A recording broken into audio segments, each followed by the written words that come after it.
Hello everyone and welcome to another live stream flight with me, 320 Sim Pilot, and today we're going to take our Manta livery A321 from here in the Faroe Islands up to Keflavik, BIKF, to join in on the Vatsim event there. It was suggested on my Discord, so thanks for the suggestion, and it's a great idea. It's been about time we get this airplane out of here.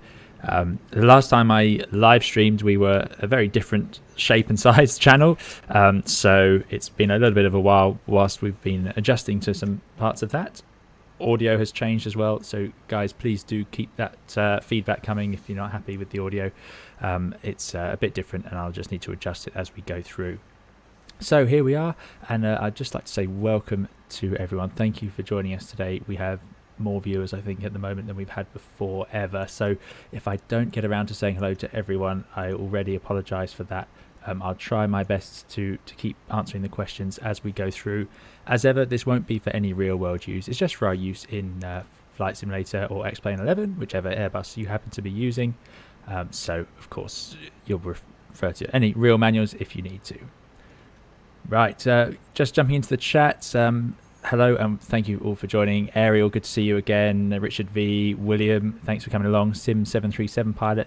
Then my moderators, Liz05 and Dougal McTavish, thank you for joining us today. Pavel, good to see you again. Swappy as well. Window Seat is our resident Airbus engineer who will fill us in on anything like that we need to know when we come up with some random questions about the depths of the electrical system or anything like that.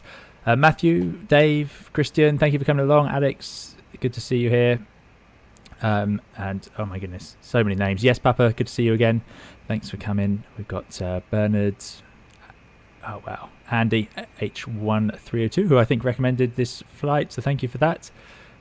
EALS 1880, Blue Q, morning, good to see you here. Morning, so it must be morning in other parts of the world, of course, so thank you to those joining at random times of day. I'm sure it could be pretty early for some of you, so thanks for coming along. Mr. Espresso's joined us as well, good to see you. So anyone who was watching the previous stream where we ended up here in the Faroe Islands will remember that it was a bit of chaos. We had to go around because we were unstable, then we got the runway change, and we finally made it in onto some ridiculous upslope runway. The modelling of the scenery here is not quite perfect in X-Plane, but there we go. I will be talking about it as we go through. So we've got Razinski, thanks for joining us, is asking if I'll explain as we go. And yeah, I'll talk through it and ask questions as we go. Normally I try and filter back through the questions. We'll see how that manages today. I might run out of time. Dave McKee, yes, this is a very short runway, so we made it in by making the airplane very light. There's no A321s that fly here in reality, but we've made ourselves nice and light, so we'll be able to get out and head up towards Keflavik. Luckily, we're also in pretty much the closest European side airport that can get there, so we don't need too much fuel to make the journey, which is at least helpful. Yes, the graphics are a bit different to Microsoft Flight Simulator, which is obviously where the channel's been focused a little bit lately, but luckily the ToLiss is just fantastic as an add-on, and the depths of the systems and the way it handles and operates are just so much well, it's just a more mature product. It's been going for longer. They put a lot of effort into it, so it's really good. So it's I do really enjoy flying it. Matteo Chewy, thanks for joining us as well. Won't be able to join in. X-Pilot not working. Oh, that's a shame. I think mine's working, so fingers crossed. So here we are. We're on our stand. We've just about managed to squeeze in. I think this is a slightly different stand to where we were last time, and I think we have a colleague coming with us over there, FLI 401, in an Indonesia Air livery. It seems to have loaded up on my computer for some reason. And like I say, I don't think 321s come here, so we don't really fit on this stand, but we'll make it make do. Today we're going to have to go oceanic slightly. It's just pretty simple procedure for us today. I'll talk about it a bit as we get going and once we're in flight, but we do need to get some oceanic clearance, which we will do before we head off. Otherwise, you can see we're in our 320 Sim Pilot Manta livery. We've got the IAE engines with sharklets. I wanted every little bit of extra performance we can get, because some of you may have seen the weather in Keflavik promises to be interesting at best. It's really windy. Luckily, they have an interwind runway, so that should be quite nice. And I'm hoping for some smooth wind, just because it's coming in over the sea and not too much to rain, because it's coming in from the west. Right, so it's about time we jump into the flight deck. So let's do that. And here we are now on ground power with pretty much nothing set up, sort of as it would have been after we arrived last time. Here is our flight plan. If you type in !route, you'll get to see the flight we'll be using. I can see my flight number. Hold on, let me just fiddle with the overlay and hopefully that'll be a little bit neater. There we go. Yeah, so the alternate was originally the other Iceland airport, Bravo India Alpha Romeo, but they had a wind of 60 knots straight across the runway, which is not only out of limits, it's also in the middle of a valley, so that would be disastrous to try and make an approach into. It just wouldn't work. So we've got an alternate now of Glasgow, a healthy 4.3 tons alternate fuel, gives us a required block fuel of 10.3, so that's plenty with 700 kilos contingency fuel. So these are the typical things you're going to think about on a really windy day like this. It's going to be an interesting flight, you know that, so you're just going to prepare yourself to give yourself options. As long as we're not weight limited on the way out, we're also going to want to carry extra so that we can try again in Keflavik in case we have to go around. And also we might have to wait around because there is a Vatsim event there, so I'm expecting it to be slightly busier than normal. So I've actually put on 12 tons of fuel at the moment, which will give us plenty of time on top of that contingency fuel and that healthy alternate fuel. This could be a very long stream if we have to divert to Glasgow, my goodness. Right, I'll quickly jump into the chat, let's just see, but it's moving much faster than I'm used to, so I do apologise to those of you who are used to me being able to actually answer the questions. I'll try, especially once we get going. Right. I suppose one question a few of you might have, especially a lot of my subscribers have come since I've been doing Microsoft Flight Simulator videos, is why am I streaming in X-Plane? And yeah, as I said earlier, it's basically because this is a more complete Airbus simulation. It behaves a bit more like I expect it to, and if I end up streaming in Microsoft Flight Simulator in the Airbus, you'll just get a lot of me trying to work out what it's doing and sort of getting probably a bit frustrated with it at times, especially if I try and do a complete flight. It's works okay for the individual things I've done with it so far, like, oh, here's how to land or whatever, but to use it for a complete flight could be a little bit fiddly. I am planning on doing a video on that in the future where we go through the different stages, but it's for a live stream probably not worth it because it will just, I'll keep having to reset things and stuff like that. It seems to have a lot of problems in its FMGC where you can't sort of change it once you've done it, which makes it very difficult. Okay. Right, let's go into our MCDU setup, and this is applicable obviously to any of these. We've got the new database now, so they're on to 2010, which is great.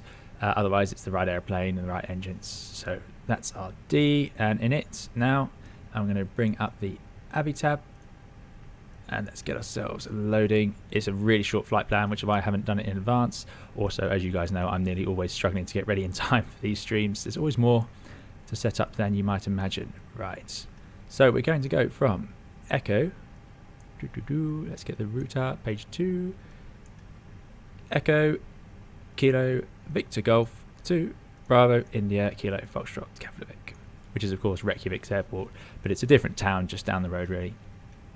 Flight number today, we're going to be the IMX Manta 230, which is all filed already with their traffic. Alternate is Echo Golf Papa Foxtrot of Glasgow. Costinex, I believe, is Costinex of 5 now for this one, so nice and slow. Cruising at flight level 380. It's a simple route, but still quite a long enough flight. Let's request those winds, get those loaded in, and that is the init page. Next, we'll go to flight plan and just going to load in. I'm expecting it to be a departure from runway 30 on a Mike Yankee 2 November. If I bring up to this ND page and zoom in, we can get a rough idea of what we're going to be doing, which is pretty much heading straight out. And we'll look at the charts for that in a second. Insert, and here's where the route is nice and easy. Page 2. Mike Yankee, and then we're going direct to Nasbu. That's partly because this is mostly oceanic airspace and there's not a lot out there for us to get concerned about. We're going to use Nasbu as our arrival point. It's our star. Obviously we're going to try and do an ILS onto 28, Zulu being the most common in use, and the Nasbu 1 hotel. which we can insert here. If I zoom out, it's a really simple route, this one. That's just going to be straight in over the hills. It will be bumpy over those hills, I'd imagine, but hopefully on final approach, not too bad. And there's our flight, 432 nautical miles. Seems pretty reasonable, 433 expected. So that gives us a good idea. Wow. Yep.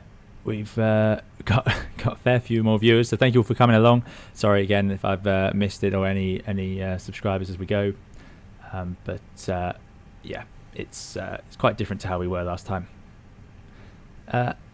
PIJ Cab says discovered from Microsoft Flight Simulator. Yeah, that's great. So thanks for joining us, and I understand you'll probably expect more videos on Microsoft Flight Simulator, but as I said, we'll do explain as well as we go along. Okay, so there is the flight plan, secondary flight plan. We're just going to copy because it's pretty much straight out. We don't need to put an EZP in or anything like that. RadNav can be auto-tuned, and I'll show you why. Let's bring up the chart for this departure. So here we are on stand. We're going to taxi out, take off from runway 30 with a backtrack, which will be fun because that is they've modelled the hill slightly too steep in X-Plane 11. Okay, here's the departure then. And it's an interesting one. It's an RNAV departure, obviously, so it doesn't matter. Even if I have VORs available, can't really use them. But there is a NDB of the Mike Yankee available, 337. So what I'll do is I'll leave that auto-tuned, and I'm just going to display that on my side using this little EFIS panel up here, set that side to ADF, and now I get the ADF green arrow, and that'll point at that Mike Yankee for me, which is straight ahead. So if all the screens, well, if all the screens go dark or anything like that, really you have to go on to headings because you can't fly this. It's an RNP authorization required, so we know that in this fictional airline in which I'm flying here, we are always authorization required capable, but that does involve extra training. Usually it's because of this sort of curved segments between RNAV points that are based on distances and so on. So you have to have backup plans, what to do if it goes wrong, certain speed restrictions, that sort of thing. Luckily for us, it's really simple today. Let's just check we've got the right points. We're going to take off, go to the Victor Golf 740, then the 774, no, sorry, then the 772, then the 774, 776, and then Mike Yankee. So straight out from there, direct to Nasbu. So it's going to be pretty straightforward. I know we need to get our clearance from air traffic soon, so hopefully they can give us this, but I think we're in an uncontrolled airport for now. So I'm just going to announce that we're doing a straight out. It says recommended when the surface wind is from 200 to 260. So there's a lot of different wind notes in the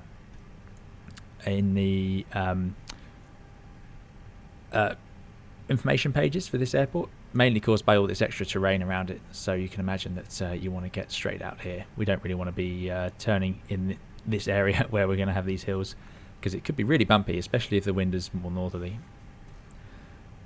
Good. One thing I noticed here, it says Victor Golf 776 K, so speed, knots 230 or below, which is written there, max 230 knots. For some reason, I don't think that's in here, but let's just check. 776 here, speed 230, there it is. So given that we're going to be very light, it won't be an issue today. We'll be able to retract the flaps like normal, I suspect. Okay, so secondary, RadNav, time for the init-B. Let's bring up the ToLiss page and load in our weights. Just jumping into the chat very quickly, let's see what I've missed. I'm sure I've missed lots. So X-Plane plus add-ons A321 is more functional than the Microsoft Flight Simulator vanilla A320. Yes, that is correct. This is a lot more functional at the moment.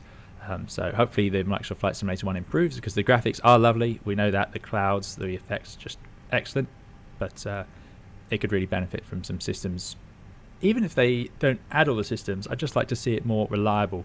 So it needs to be doing the same thing more than once. I often find it makes unrepeatable behavior, which makes it very difficult to learn what I'm doing.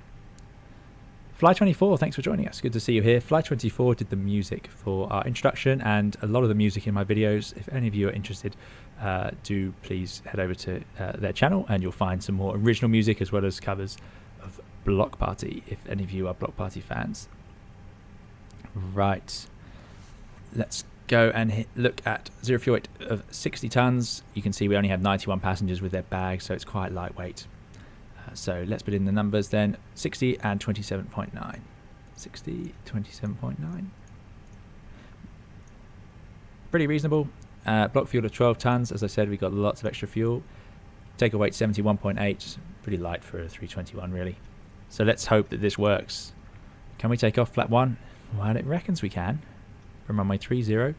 And it's even got a flex, but 34, so a very low flex. Probably this is helped by the strong headwind. Now, just in case in case X-Plane isn't loading in the winds properly, I'm actually going to demand toga thrust. I will do a toga takeoff just to make sure we get ourselves off the runway. It's also got that ridiculous slope, so I'm going to go for a flap 2 takeoff. These low speeds will get airborne very quickly, get the nose up, and get away from the ground. So there we go, flap 2 takeoff with toga thrust. So final part of our diff strip. We've done a net B, so performance. Runway 30, full length, no shift, obviously. Flaps are going to be 2. We're doing a flex takeoff, so I'm going to enter no temperature into here. Sorry, because we're doing toga. If we were doing flex, we would put the temperature in. Speeds now 136 V1 and then 142 V2, because there is a split, which is what you would expect on a short runway like this. So there'll be a period of time where we're still rolling down the runway and we can't reject the takeoff anymore because it's just too short. V2 of 146, there we go. Transition altitude 7,500 seems reasonable. I'll get the clearance off air traffic shortly. Right, so that's the performance in. So I think we can get rid of that. Let's get rid of the chart. Let's bring the terrain up on here and we'll bring up the APU. Master switch on, wait 3 seconds. And APU on. I think ToLiss have said on their forum they have this set to 5 seconds for some reason, so hopefully that changes. Seatbelts can go on, the fuel is all on board now, our 12 tons, so that is good. Get rid of the MCDU. Well, whilst that's starting up, let's just jump outside, see what the situation is. There we are, and we think we can start closing some of these doors. Let's get that going. So everyone's on board. Right, I won't do too much else until we get the APU running, because this is where I accidentally disconnect ground power and we lose everything, which will be a very big nuisance. A gloomy, gloomy day here, as you can see, so we're going to not get much of a spectacular view on the way out, and I'm picturing the same once we get to Keflavik. Spinmax says, what's V2 for? V2 is the speed at which we'll climb away if we have a single engine failure. So if we lose one of the engines on takeoff, we need to stay at or slightly above V2, and that way we'll climb safely. If you're slower than that speed, what will happen is you won't have enough control over the aerodynamics, so the airplane will try and pull itself to one side. As long as we're going faster or at V2, we'll have enough control because we have enough air flowing over the rudder to keep the airplane climbing away safely. Dave McKee says, be sure to have anti-ice on. If the weather's like it is in FS 2020, there'll be a ton of fog and ice and clouds on the way up to flight level 190. Yes, we will probably need anti-ice once we get into the cloud. We won't need it initially. The temperature on the ground 11, so we can taxi out with it off, but we might turn it on for takeoff. Typically, you'll turn it on for takeoff if you're going to enter icing conditions before you're out of the takeoff segment, which would include the anything below, depending on how you're accelerating, maybe 1,500 feet, maybe 1,000 feet. That guy with a voice, is this through Vatsim or just X-Plane ATC? No, this will be on Vatsim. So I've had a message from Keflavik Air Traffic who would like me to get clearance soon. So we will be doing that very shortly.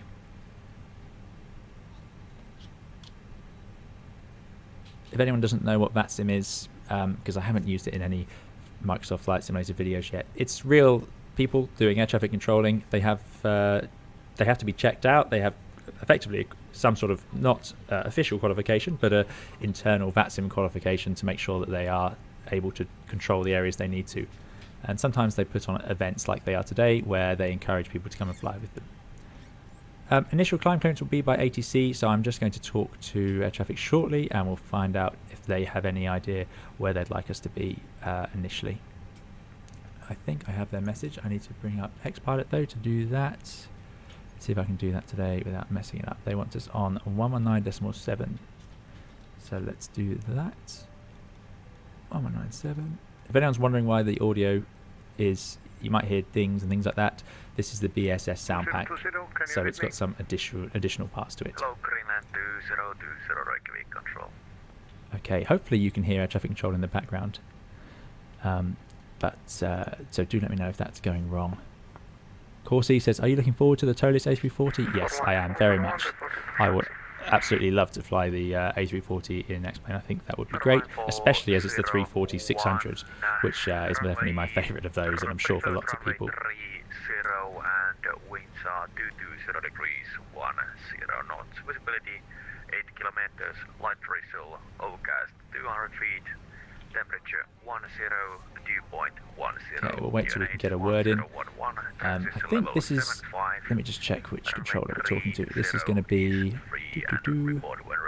yeah, this is the Bird FIR. So this is part of the oceanic clearance, which is, yeah, they might just be able to give us information for Vargo, where we are, but they won't be able to give us any particular clearance, I'm expecting.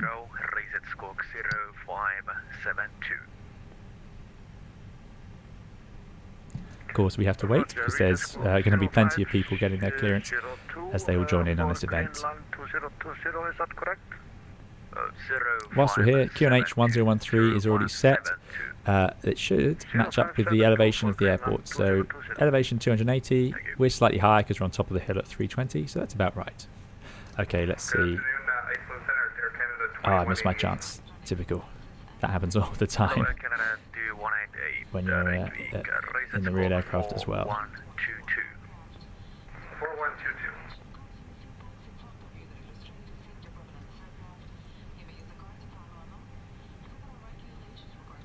And Bird FIR Manta 230 on the ground at Echo Kilo Victor Golf. A321 requesting clearance for oceanic clearance to Keflavik. Hello, Timex 230 Reykjavik. Your Reykjavik control clears you to Keflavik via Mike Yankee, direct Nasbu. Climb flight level 290 initially. Expect flight level 380. Squawk 4115 and report Mach number for the cruise. Ah, there's a good question. Mach number for the cruise will be in our performance. Next phase, decimal 77. Manta 230 is cleared for the Bird FIR via Mike Yankee, then direct Nasbu. Climb initially flight level 290, expecting flight level 380, squawk 4115, and for the cruise, decimal 77. Manta 230 Roger and Mach point 77. Call 1, you are ready for startup. Wilco Manta 230. Okay, that's good stuff. So it sounds like we're going to get clearance all the way, which is great. So let's enter that clearance. They told us flight level 290 initially, but we're going to cruise a bit higher than that, up at 380. The reason they're probably using 290 initially is we're going to enter MNPS airspace, which is minimum navigation performance specification. It's just used in oceanic sort of airspace areas. So 290 is actually should be slightly below that.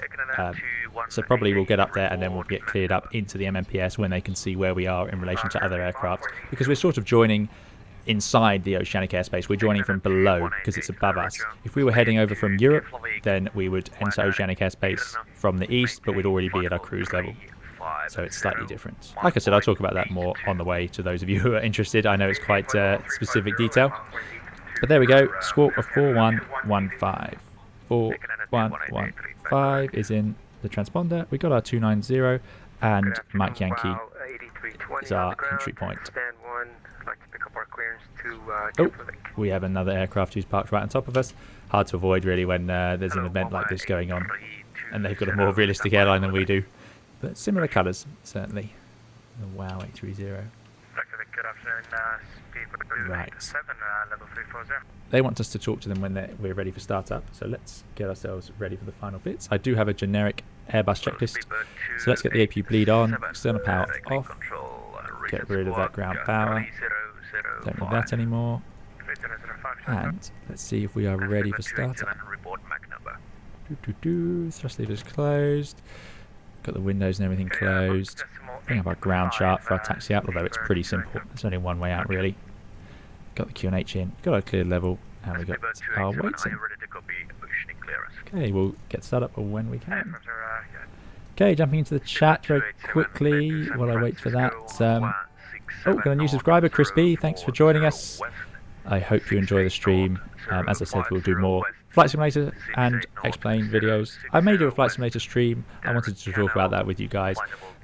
Probably not in the Airbus, so I don't know if people will be interested on it. But yeah, and the H1302 is also going to get the A340. Can't wait. Yeah, I agree. I can't wait for that either. Alex D said, I did go back to fly the A321 in FSX as it has working MFD pages, but the scenery was bad. Yes, and I want to talk about that as well. The FSX A321 was actually pretty good in some respects. So it's interesting to see what was released in the end, definitely.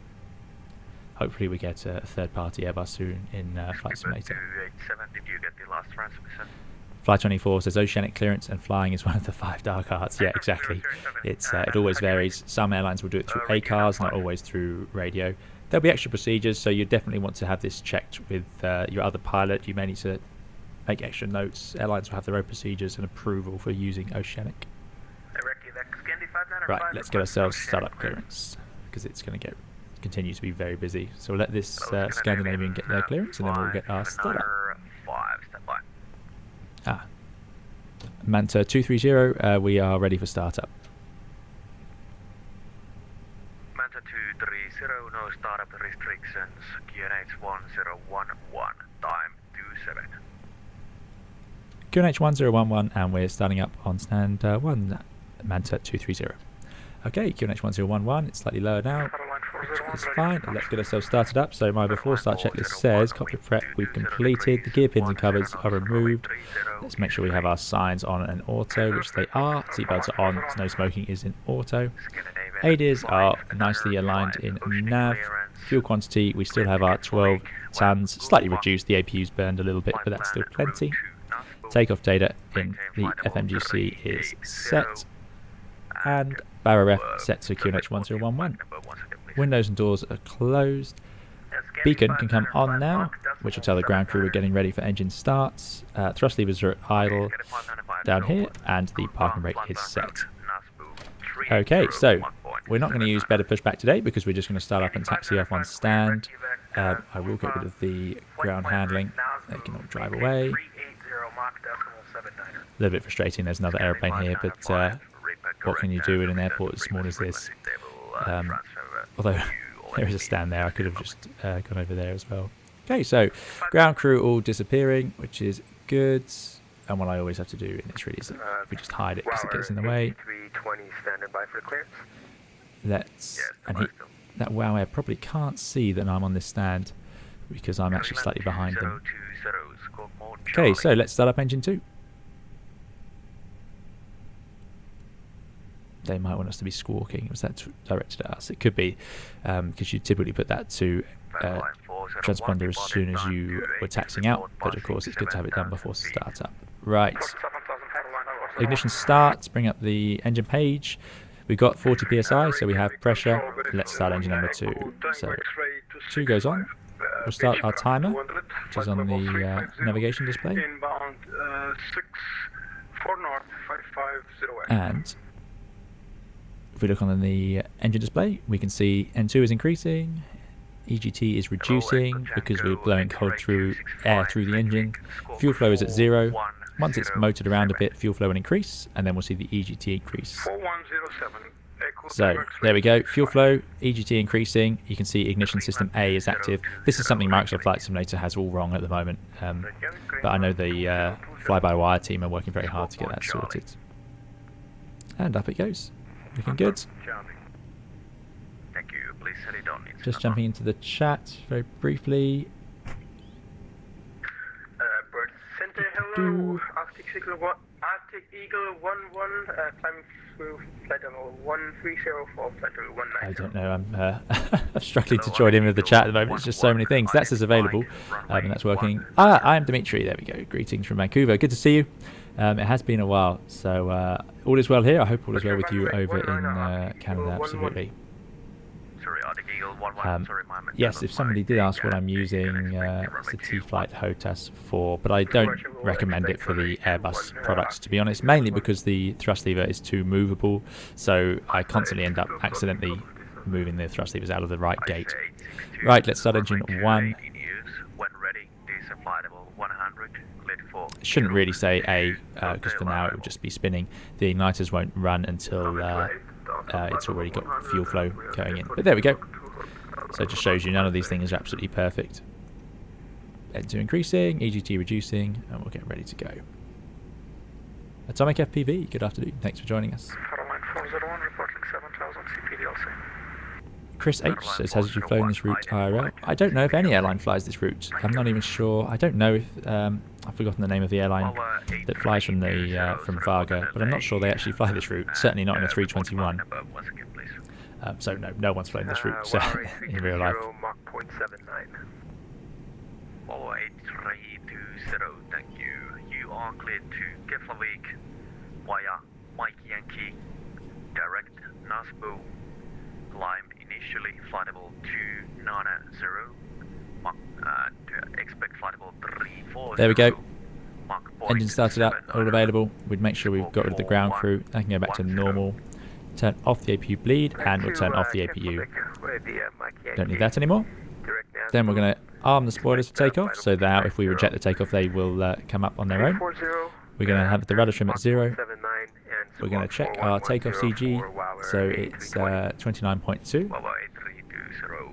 And now I need to remember how to move around the... Yes, oh thank goodness. It's been a while since I've used X-Plane for a stream, so I need to make sure I remember how to do things. How do I move left and right? The arrows, yeah, good. Okay, 29.2, which is pretty much where we're set. Be somewhere there. Back to my seats. Good, that still works. Nice to know. And we're going for a flat 2 takeoff. There we go. Check that they go green here on the on the engine display. All that's looking good. Now everything's up and running. Excellent. It's going to be a very short taxi out today, so let's run through our after-start checklist. Anti-ice systems as required. Well, I think it's a good shout. We'll turn them on because with a temperature of 11 degrees, it'll be 10 degrees very quickly as we climb, and we'll enter those clouds, so we'll have those on. ECAM status is checked, which we're looking for any status message here. There is none because the airplane is in working order, so that's good. Pitch trim we've set, and rudder trim is at 0, always at 0. So there we go, good stuff. Right, let's do our flight control check on stand before we go anywhere, because otherwise we'll just end up causing a mess. So there we go, you might hear my joystick creaking, another problem with the T-Flight HOTAS 4. And we look on the flight control page, which I think now works in Microsoft Flight Simulator thanks to the team who've been working at it. But the spoilers come up as well on here, which is good. Full down, and finally full up. Back to neutral, rudder, full left, full right, neutral. So there we go. We won't put any radar on or anything like that until we're away from the terminal and the other people, of course. And we can set that to... we'll do that when we're going out there. Let's get ourselves taxi clearance. Yeah, people are talking about the A320 in Microsoft Flight Simulator. It's broken at the moment, so it's got an issue where it actually shuts down, I think, after you've turned off the APU and all sorts of things. So that's just another reason I won't be able to stream with it for now. Atlantic Airlines, there we go. Thank you, Andy. That's the one. They fly A319s into Varga, not 321s. Yeah, absolutely. And Manta 230, we are ready for taxi. Manta 230, departure information Varga, wind 220 degrees, 10 knots, visibility 8 kilometers, light drizzle, OCAST 200 feet, temperature 10, dew point 10, QNH 1011, transition level 75, runway, preferred runway 30, and runway 30 is now free, report ready for departure. Roger, thank you. QNH 1011 and Manta 230. We're taxiing to backtrack and line up runway 30. Okay, there we go. So this is it's not a air traffic control. It's just an information service, so they don't have to give us clearance. We just need to be confident ourselves. Right, here we go then. Brakes released, and we're going to demonstrate as ever. Okay, landing 28, scanning 5900. Let's see. Let's see. Why have I not got my control? There we go. That's strange. I thought I'd release that.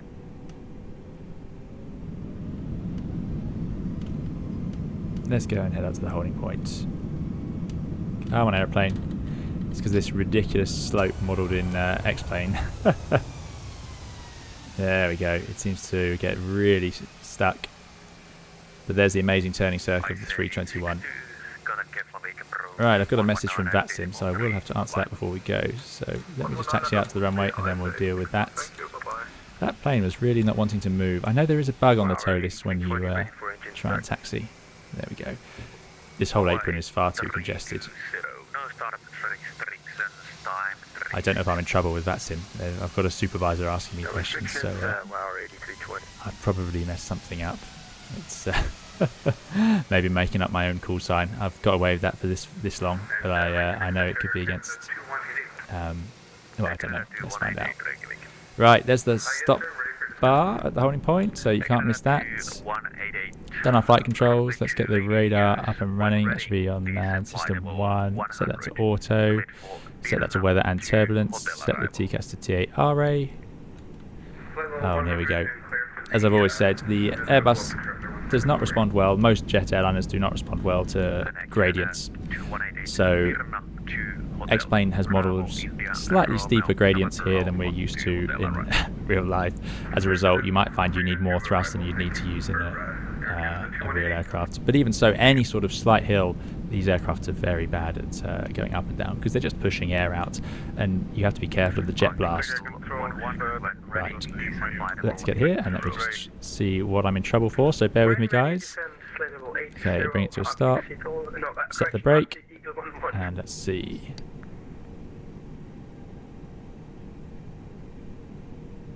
Okay, controls, Takeoff also Lima from X-ray.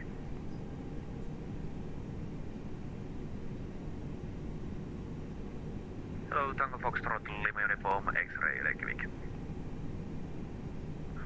Yeah, Lima Uniform X-ray at Akureyri, ready copy, IFR clearance to Keflavik. We are a TPM 900. Tango Fox, Tango Uniform, X-ray. You are cleared to Keflavik, runway 19er. Ah, yes, right. They. Okay, I'll need to sort that out. I need to set up another name at some point. Let me just see if they need me to do that now. Okay, exit to Keflavik, runway 19er, Oscar 1 Echo, climb to... Right, whilst we deal with them, no speed restrictions and squawk 1325. we are here at the holding point. Plane's in good shape. Got the anti-ice on. Let's get some lights on before we enter the runway, so we can just turn them all on out here. No need to mess around. We'll ding the cabin crew, which in the ToLiss gives us that cabin ready memo. Got the radar on, got the TCAS on, max auto brake, and finally takeoff config, which brings up this memo here. This is something that's missing from the Microsoft Flight Simulator 1. But there we go. Let's do our before takeoff checklist. Flight controls we've checked, flight instruments have been checked. We've got our modes here, so the speeds 136, 146, climb and nav are both armed, 1 FD2 flight directors, and we've got our 29,000 feet to become a flight level, QNH 1011. Briefing is confirmed, flap setting, config 2 is there, and it's there, so that's correct. FMA and takeoff data are ready, transponders set, ECAM memo, takeoff no blue. Cabin is secured, engine mode select, we're going to leave it in normal. That's pretty standard even when the runway's wet, unless you're in heavy rain or severe turbulence.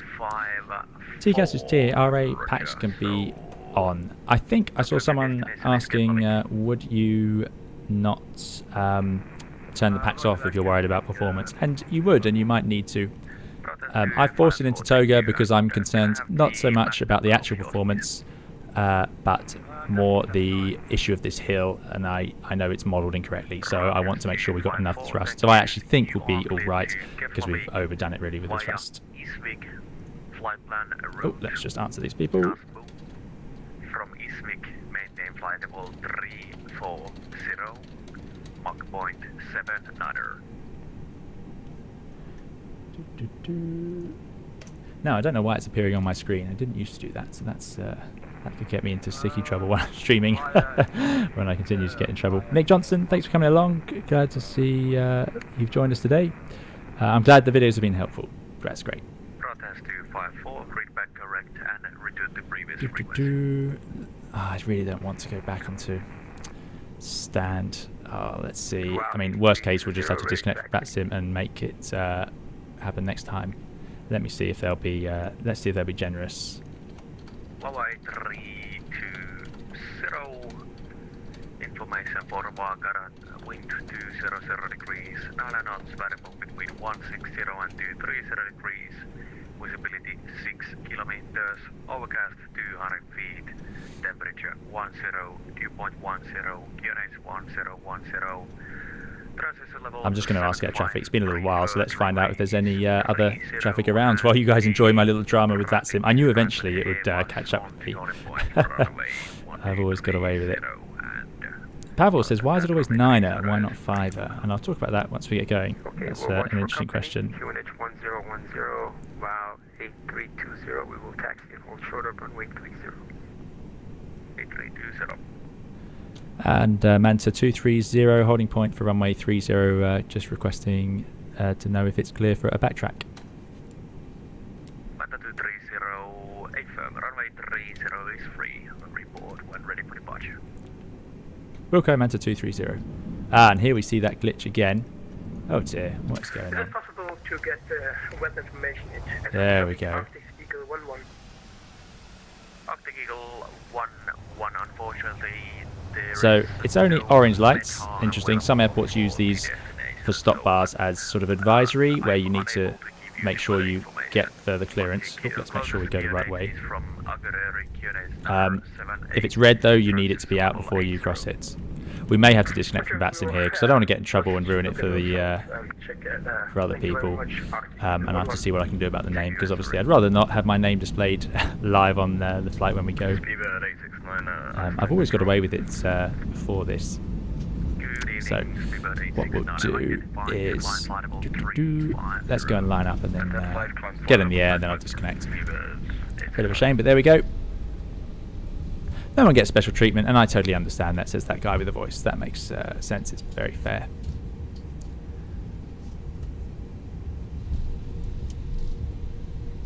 Right, let's see if we can do this backtrack. It's going to be down this hill, so we'll need to be ready with the brakes. Otherwise, we're all set to go. Checklist complete. I'd have performance on this side normally. PF typically has the performance. PM should really have flight plan displayed. So there we go.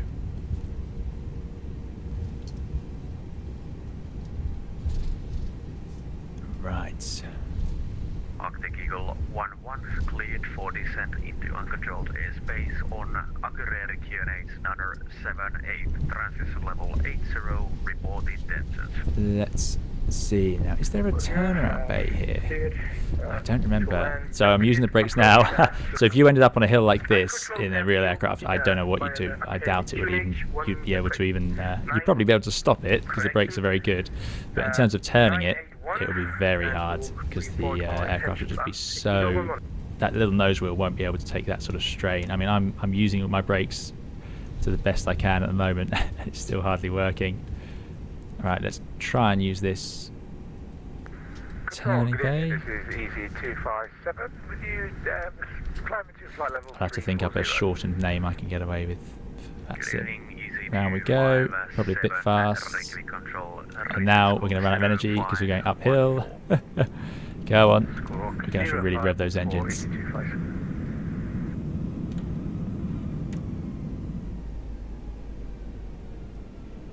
Now, this is going to be amazing because it's going to roll backwards on me very shortly, I suspect. Okay, parking brake is set. And let's disconnect before we get into trouble. Okay, right, so we've gone from Vatsim, and we are now ready to go. We're climbing straight ahead. We've still got the live weather and everything, so don't worry about that. We'll go and enjoy the 50 odd knots in Keflavik. Okay, so we were clear for takeoff effectively. We're going to have half stick down. Let's hold it on the on the toe brakes. 50% on the N1s. We're probably not even going to move now. And here we go. Let's take off. Toga thrusts. Man toga, SRS runway. Auto thrust is armed, and away we go.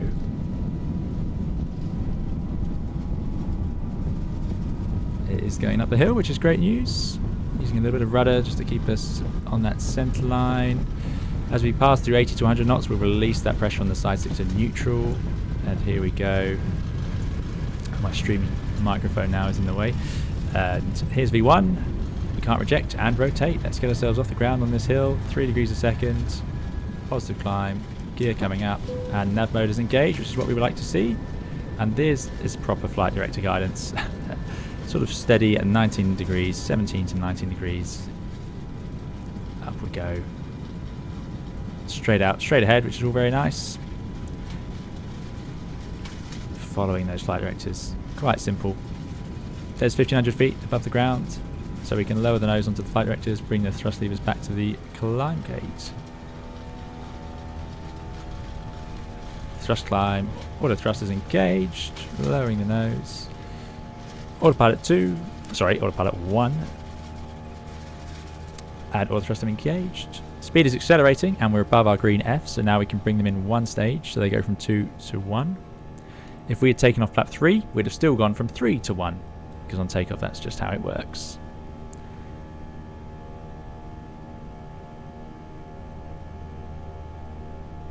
Nick Johnson says they understand but never think they actually check that. If you're talking about Vatsim, yeah, I'm just surprised. I've got away with it for a long time. So here we are, no problem. It's their rules, as you guys have said. Okay, now get above our green S. 230 knots is absolutely fine to fly clean. Flaps to 0 because our minimum clean speed is this green dot, 220 knots roughly. Again, these are all slightly out on the Microsoft Flight Simulator Airbus, but there we go. Right, once the flaps come to 0, you can disarm those spoilers because you only needed them in case of a rejected takeoff, and turn off those nose wheel lights. We've actually got above the clouds quite quickly, and that's quite common if you find yourself flying around with a cloud base of 200 feet of low visibility, that sort of stuff. Quite often it's only a low layer of cloud, so by the time you take off you can burst through the clouds into sunshine quite quickly. So we don't need the engine anti-ice already, which is great news. Dave McKee says you can't engage both autopilots on the ToLiss either. I thought the real Airbus planes flew with both always. No, the single autopilot is used, so this is how it works. You swap between the two as you require. But on approach, only when you've armed the approach and you're doing an ILS approach, you can actually arm both. But it won't work until you've pressed approach. So we only use both autopilots for the ILS. Otherwise, it's always just one. After takeoff then, landing gear is up. Flaps are at 0. Packs are on, and we need to go to standard because we're going up to flight level. So let's go standard. There it is, flight level 290, the bottom of MMPS airspace. So let's treat it as such, get ourselves up there, and then see where we are. Let's see if I can remember how to do a flyby. There we go, lovely.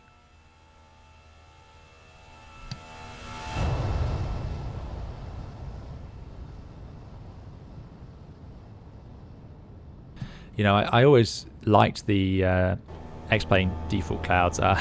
They seem to step up from Flight Simulator X that I was using before, but sadly, now that we've had the joy of the clouds in Microsoft Flight Simulator, they do look a little bit behind. Functional though, they do provide good visibility, and you can lower the visibility in the fog and so on in X-Plane, which I couldn't get to work in Microsoft Flight Simulator when I did my low visibility video. But in X-Plane you can have it right down in fog, which is great.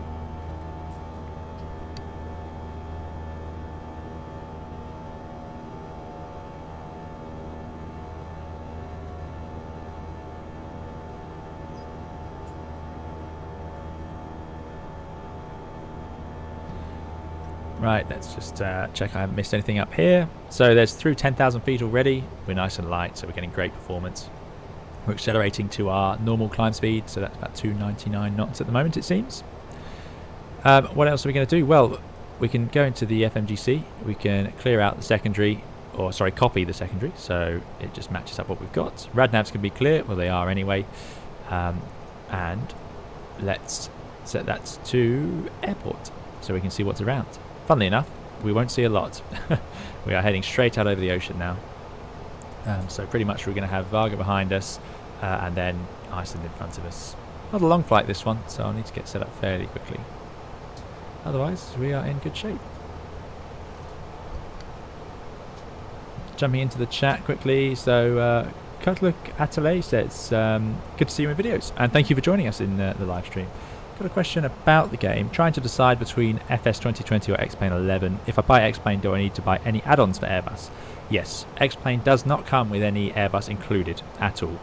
So this was payware, this was the ToLiss Airbus A321. There's also a Flight Factor A320 and a ToLiss A319.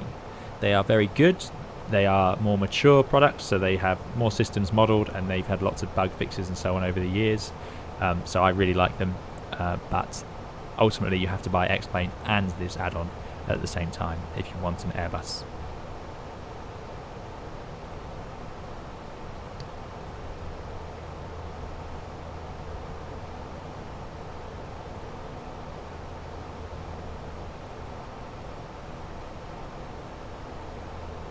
Pavel says, where is it possible to get the checklist in order to print it and use it as a real pilot in flight?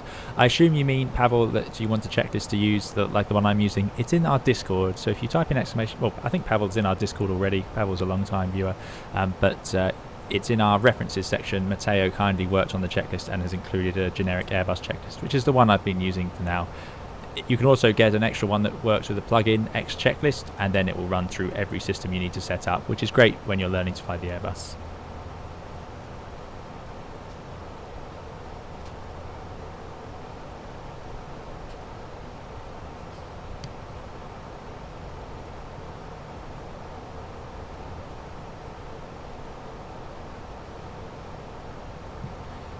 Nick Johnston still talking about the streaming. But yeah, it's no Tabitas. I did not get banned, but I did disconnect because if they aren't happy, then that's fine. It's their system. I have to obey their rules. So if they want me to not do it like that, then that's what I should do. There you go. Something we've forgotten at 10,000 feet. Landing lights. They need to go off. They stick out in the Airbus. They make noise in the airflow, so when you're doing 300 knots you'd really feel those, and you'd probably feel them in the flight deck, certainly in the cabin. If you're sat over the wings typically, because they're on the bottom of the wings, you'd notice when they get retracted. There's no speed limit on them though. You could fly with them out all flight, but it would be noisy, and I think it burns up to 2% extra fuel, so it does have an impact.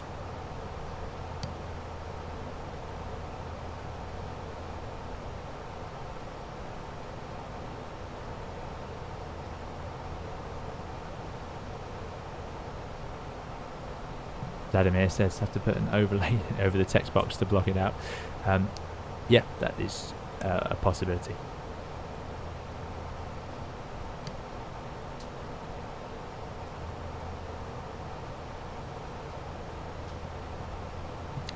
Simon, thanks for joining us, and they ask, can you do a video of A320 landing technique? So I've done two actually. I've done A321 in X-Plane 11, a landing tutorial, which it's quite a long video, one of my older videos. I say older, it's a few months old now. And I've done one in Microsoft Flight Simulator. So they're both on my channel, so if you'd like to go and watch those, they give a bit of an idea of just what I do and what Airbus pilots typically do as a rough technique to land the Airbus.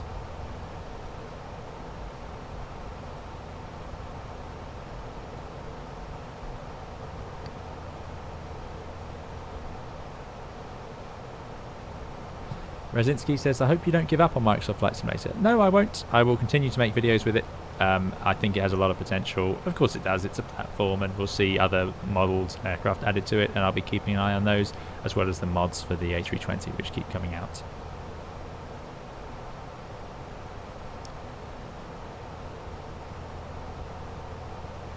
Ian, thank you for joining us, and I'm glad the videos are useful.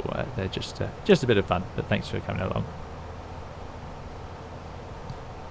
Simon, no problem. There's quite a lot of videos. I think I've got over 80 now on my channel, which isn't really what I expected to have, so I should probably start organising them a little bit better. But there we go. Now, a question that came up earlier was about the phonetics and why is it 9er but not 5er? Well, the phonetic way of saying numbers and letters, we have obviously Alpha, Bravo, Charlie, Delta, Echo, and so on for the letters. When it comes to numbers, we're supposed to say things like 9er, although you won't hear it very much in real life. A lot of people don't seem to bother with it, even if perhaps they are supposed to. Another one is 4. You're supposed to pronounce it Fawa, things like this. 3, you say tree, and the reason is they've worked out which ones sound most similar and which are most often confused. and they know what they're talking about. So 9, they obviously think there's a risk of it being confused. I'm not sure what with, but that's why it's 9er. Whereas 5, instead of saying 5, you're supposed to say 5. So I suppose that's just ways to differentiate them. The most commonly misinterpreted of the two over radio is 3 and 2, which sounds crazy. You'd think, of course, everyone can say 3 and 2 on a radio and understand it, because they don't even sound alike. But you'd be amazed how easy it is and how often those two you have to get clarification on, 3 and 2. It's the most common one to get confused about. So yeah, so that's why we have these different ways of saying things, and that's why 9er exists.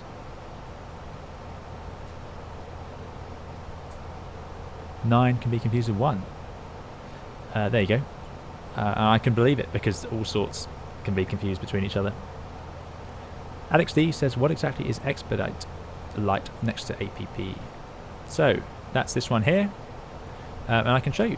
This has come up before, and it's quite good fun. We want to cruise at flight level 380, so about now we'd need to get clearance into the MNPS airspace. It's going to be a very short cruise anyway, but there we go. So let's pretend we're cleared into it. We need to have a fixed Mach number in that airspace. So he cleared us at 77, and you can actually do that. The FMGC is going to do it automatically, because in the perf page, if I go to cruise phase, it says managed speed is .77. You can also, after NASBU, you can put in a speed constraint, or in the real aircraft, you can put in a fixed Mach number and tell it I want to do .77. And now, if I press expedite, it will continue to stay in thrust climb. So we can see it's going to keep thrust climb, because I'm in open climb, or I'm in managed climb right now. So let's go into open climb. There it is. And now it's basically controlling the speed on the pitch. So if it wants to slow down, it will have to pitch up. And I press expedite, and it puts the speed right back to green dot, and now it will pitch up and up and up, and you get expedite climb. It's a rarely used mode. It's very aggressive. It works for short times, and then you would want to sort of change it back, because the risk is we're going to get quite slow now. It's also not comfortable. You'll find the cabin pressure going up and down, and passengers will feel it in their ears. The tilt of the aircraft, so if this pitch, or deck angle some people call it, is too high, you know, you've got people walking around the cabin and so on, and it's not good to have 10 degrees of pitch and people trying to walk around, things like that.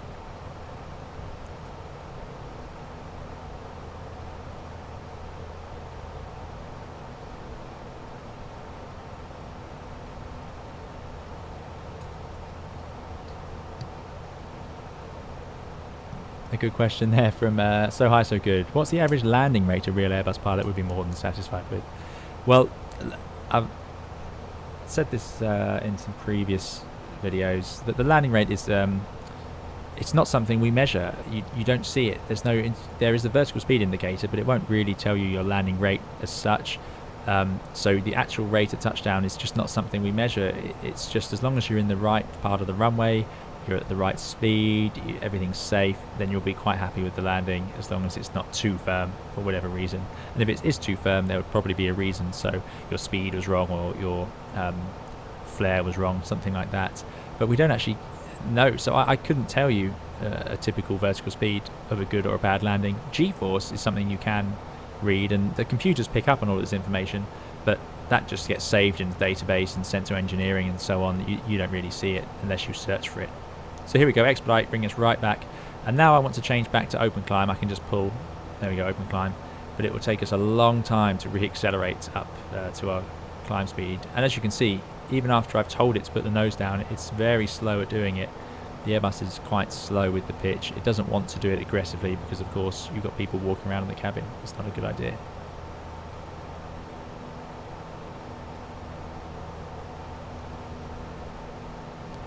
DSS Gaming says, do you fly the 787-9 on X-Plane? No, I don't have a 787. I have a 757, which I've flown in a stream and I would like to fly again, but not a 787. I do like the 757 a lot.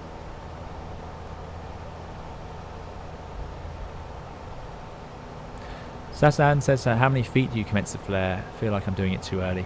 Well, it depends on the airplane, the weight, the conditions. From a stabilised normal approach, somewhere around 30 feet, you'd want to have the flare beginning. In a 321, especially the ToLiss, seems to need it a little bit earlier, so I typically start pulling back on the side stick a little bit after 50 feet rad out. But it does depend. Again, my landing videos go into a bit more detail on it. Andy H1302, yes, I absolutely want to fly the 757. I haven't put much planning into it yet, but it is definitely something I want to do. I'll need to get my head around it again because it's been a while since I've loaded it up. Oh wow, we got some traffic even off Vatsim.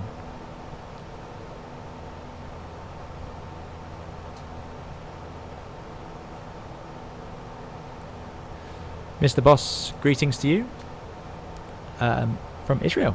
Good, thanks for joining us, and asking, are you using the 320 mod or the default? This is X-Plane 11, and it's a payware ToLiss A321. So yeah, different simulator for today. Oh, seatbelts, right, now the nose is back down, we can let those passengers walk around. Right, now here's that traffic. I don't know what that is. There it goes. Can't believe it. I've never seen any of the AI traffic ever actually appear. So he's actually pretty close to be only 800 feet away. How far away is he? Oh, he's over 5 miles. No, that's fine. That's fine. Just to check, we can actually get up to 380. Recommended max 385. No, so actually, we wouldn't really want to do that. It's a bit too close to our recommended maximum of 385. Optimum is 365. We've got to be on an even flight level, so let's change that to 36. And let's put 360 in the box. Obviously, we'd have to get permission from air traffic. But there we go, 360 now. Especially as we're never going to we're going to have a very short cruise phase at this rate. How long are we going to have? No, it's okay. Sometimes I've done these flights and I find myself about 5 minutes at the top of climb, ready to go.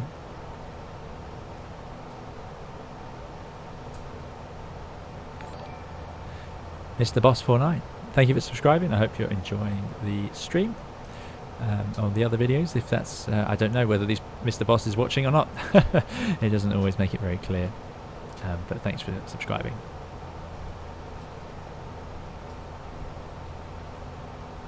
Yes, Dave McKee, the NEO in Flight Simulator 2020 does have some incorrect performance, I would say. It's just got too much power. Absolutely.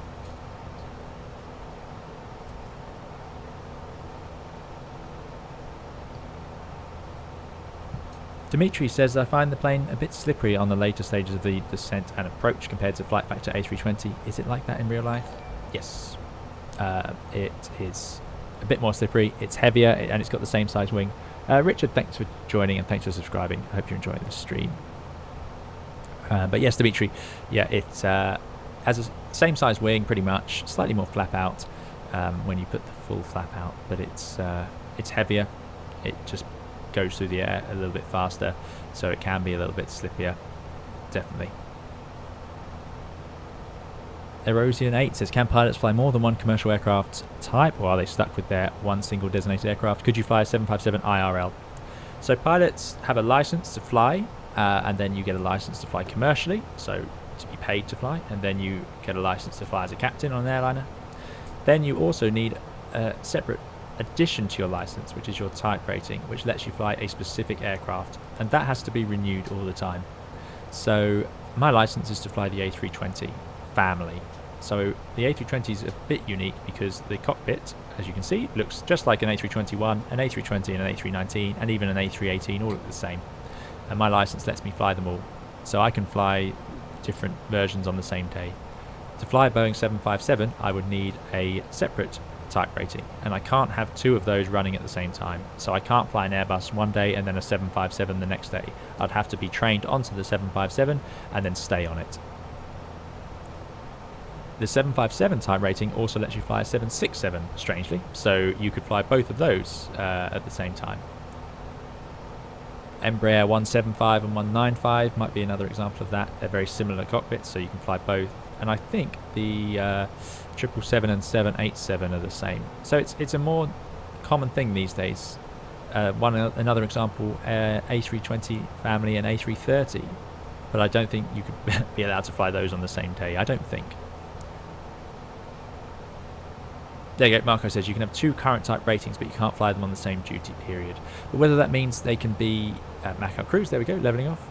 I'd be interested to know whether you could fly two totally different airliners on that type rating, or whether it's two ratings. So, like I say, you could have a 330 rating as well as a 320 rating. You couldn't fly those on the same day. Whereas the A320, you can fly all of the A320 family on the same day. Oh, there you go. Marco says, where I work, we have 7.5 and 7.3 dual rated. So that's very interesting. There are, of course, different rules all over the world as well. So it could be that I'm talking nonsense. Oh, TUI has 7.3 and 7.8. But they're all roughly, they're all in a version of a family, you see. So I wonder, is there any way you could have an A320 rating and then fly a 787, for example? I have no... I've never heard of it, and it would probably be a difficult thing to get approved. Yeah, interesting. I didn't know they had... I knew they had 7.3 and 7.8. I didn't know they had 7.5 and 7.3. Yeah, very interesting. DSS says, where are you flying to? I'm flying to Iceland, Keflavik. BIKF.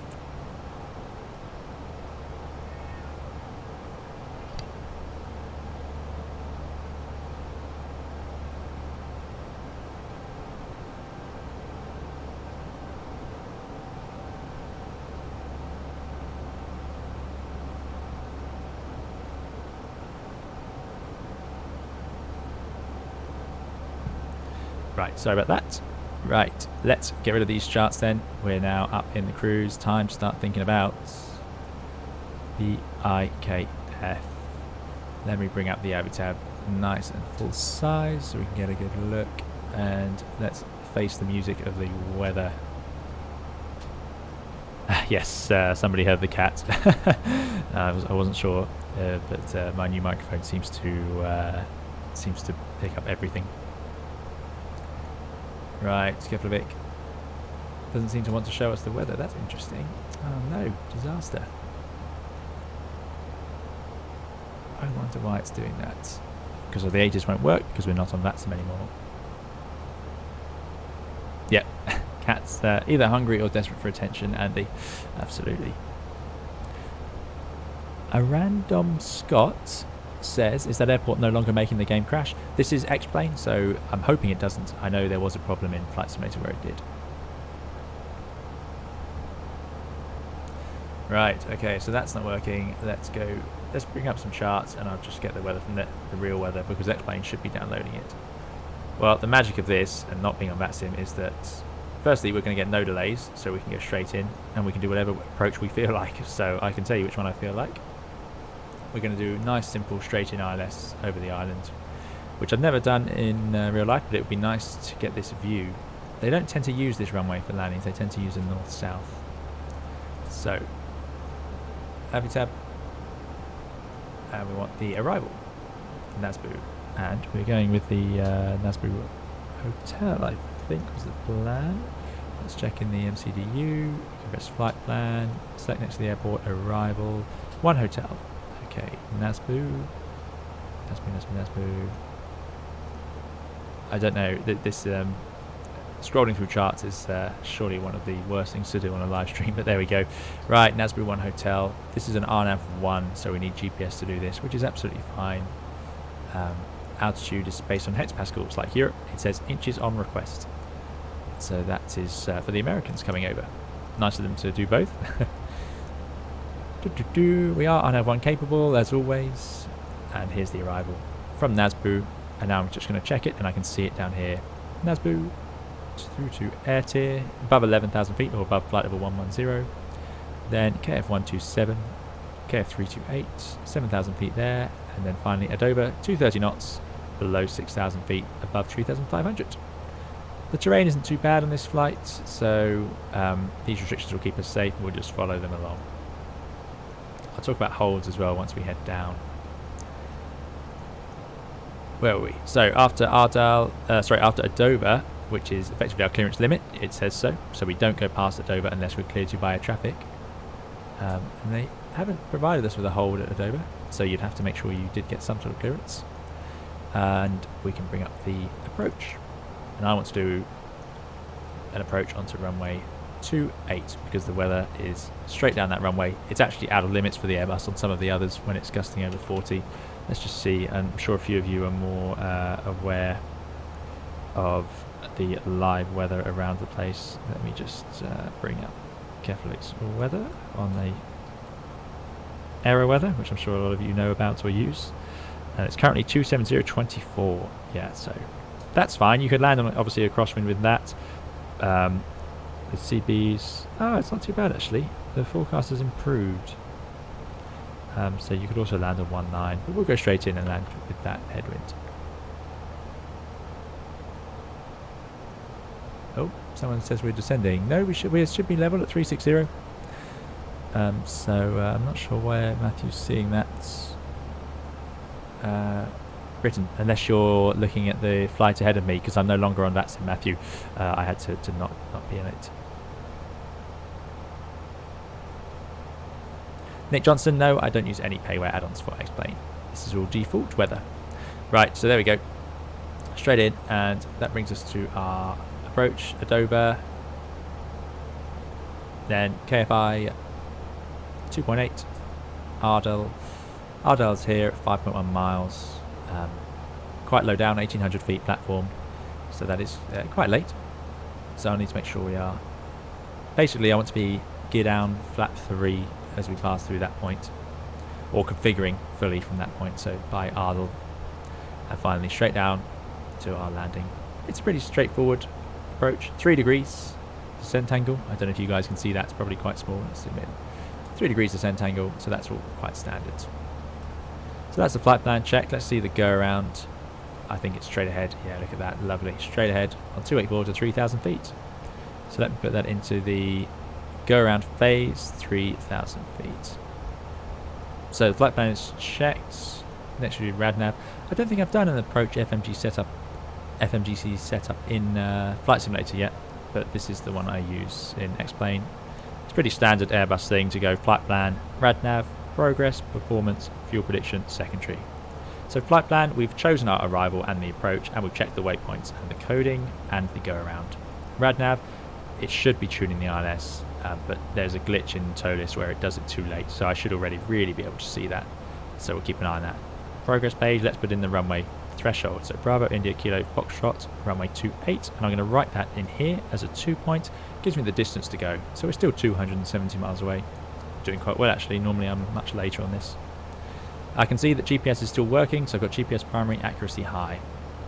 I think that might fail. It did fail last time. I had a quick look at Keflavik in X-Plane to check it. There was an actual island shown somewhere to land, and it did show up as failed. I don't know why. There is GPS available there in real life, so there we go. That's the progress page. Performance now. So I'm just going to put in what I've got off Aero Weather, because for some reason X-Plane won't load it. They reckon QNH 991, so very low, and that would explain the strong winds. There's a low pressure system moving right overhead. Temperature of, what is the temperature? 7, wow, so anti-ice on for the approach, no doubt. That is pretty miserable and cold. Wind is 270.24. Transition level 50, now that would be the normal, but the ATIS would probably have that higher. The reason is, we need to convert onto QNH when we're near the terrain. So if we're flight level 50 is quite low, and then because of that low QNH, they would probably increase that. So let's put it at 6.5.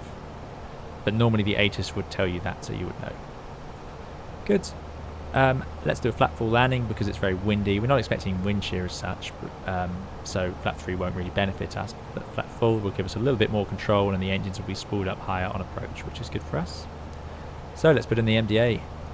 I've had a lot of questions about this on my Microsoft Flight Simulator videos, but here we go. Straight in landing ILS, decision altitude 368 feet.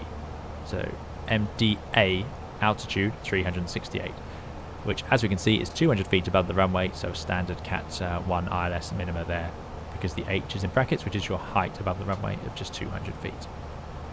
Good, next page is all set. We've done our engine outlook acceleration. Fuel prediction, we've got loads of fuel because we can divert all the way back to Glasgow even after we've held for about an hour probably. Secondary flight plan, let's just copy it over again. And that's it, so flight plan, RadNav, progress, fuel prediction, secondary is all set. Right, jumping into the chat. How is everyone doing?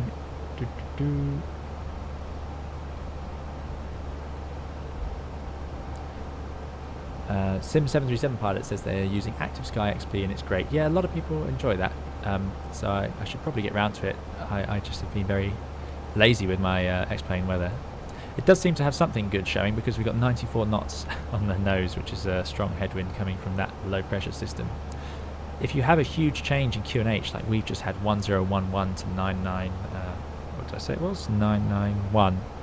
That change in pressure gives away the clue that there's going to be strong winds, because obviously the wind is going to be trying to move between those pressure points. So it's, yeah, that means the isobars, I think they're called. Oh my goodness, this is getting into deep meteorology study, which I'm sure some of you know more about. But it means they're close together, which gives us those strong gradients. And there we go.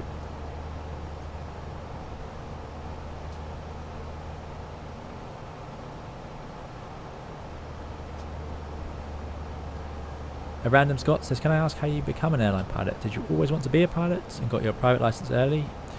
So I didn't get my private license ever. I started working towards it, and then I applied for the commercial schemes, because it's not always included to get your private license as part of your training, but you typically do similar things along the way.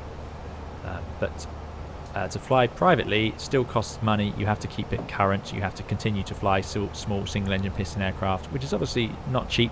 It's not a cheap hobby, so it's not necessarily something you have. And as we all know, training to become a pilot can be very expensive. So typically people at the start of their careers don't have spare cash to be flying around small aircraft, but some people do. Some people keep it as a passion, and they fly all sorts of small aircraft around, and gliding is another popular thing for pilots to do. But yeah, so then I went for the commercial training. Spidmax, I think is the way to pronounce that, says, what does DH mean under MDA? So MDA is the minimum descent altitude, so it's 368 feet above sea level. Altitude is based on sea level. Decision height is height above the runway, which would be 200. So I could put in 200 in here.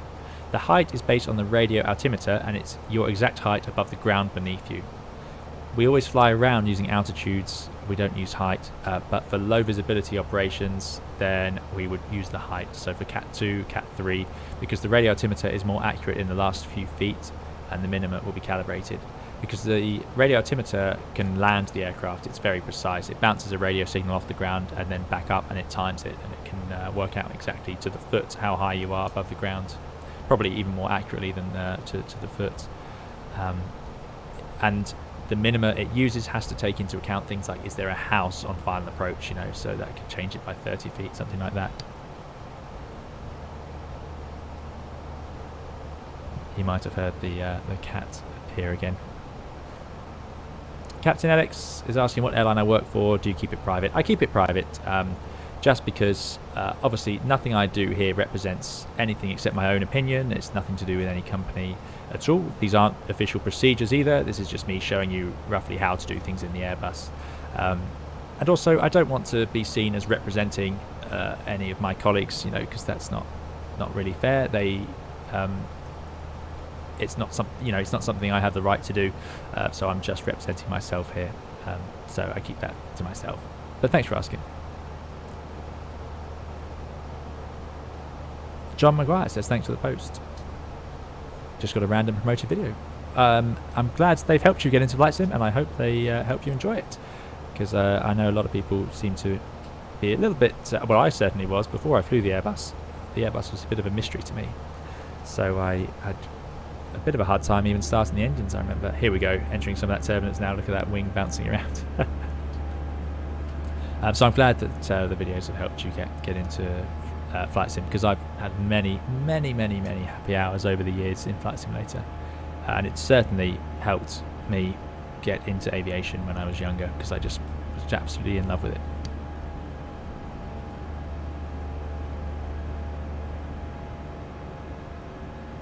So High So Good says, flying the NEO engine is subject to a different type rating within the Airbus A320 family? ? No, it's not. It takes extra training. You need to know about some extra limitations, some differences in the aircraft, but it's no simulator time required, no extra type rating, no.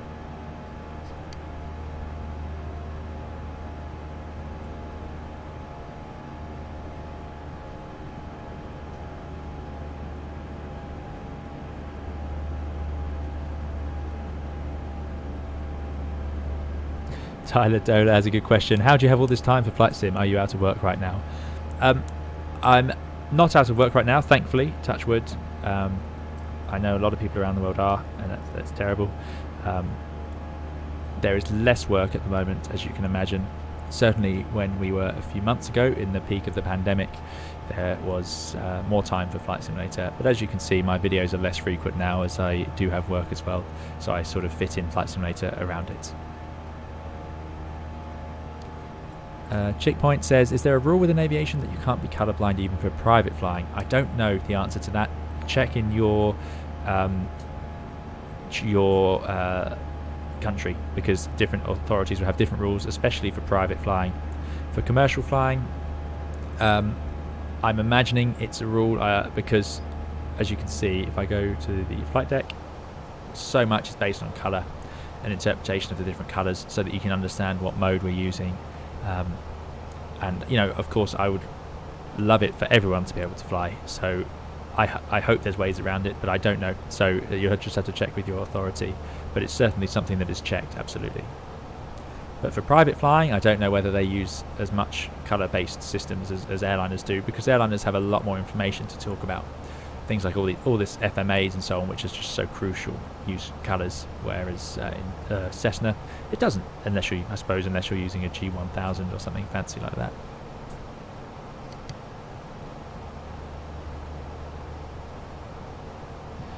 Vladimir says, can you load a flight in-game and have it all pre-inputted into the aircraft? I think you can. I think there's a way to import stuff into Flight Simulator, but you might need some extra add-ons or purchases to do that. I don't do that, but I think it's possible. I think. There'll be people in my chat who know more than me on that, certainly. Van Hal says, what do pilots do on long flights? I can't imagine they look at the instruments for the 5 hours. You'd be amazed to know that we pretty much do, but we do other stuff as well, obviously. So this is going to be always in your scan, your primary flight display, just because we're sitting in, you know, for example, this is a jet stream potentially. I'm not sure it is a jet stream actually. It might just be from the crazy low pressure system. But you know, you can get turbulence that could lead you to an overspeed, things like that. Certainly there are different regular checks to make, so actually what I should have done is when we reached top of climb, started to have a look through the systems pages to make sure everything is as you would expect. You would also get an advisory up here. So general monitoring is definitely something we would be doing. Fuel checks as well. So we burnt 2.7 tons. If I add that onto 9.3, that's 12. So that all adds up, which is good. It encourages me to think there isn't a fuel leak. You'd also check you're still expecting to have enough fuel at your destination. And just checking cabin comfort, things like that.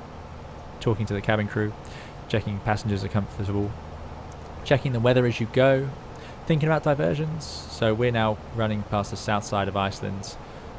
So is our alternate usable? Could we get the weather to see it? That sort of thing. So there's, if I bring up airports, you can see them up there. Those are some other things you might consider doing. But there are times when you can take a bit more of a break. But ultimately you're still going to come back to the instruments. But we don't sit there in absolute silence staring forward for 5 hours either, obviously. It takes a bit of a more relaxed tone when you're in the cruise, because you need to, like I say, focus on other things as well. But somebody would always be coming back to the PFD and keeping an eye on it, absolutely.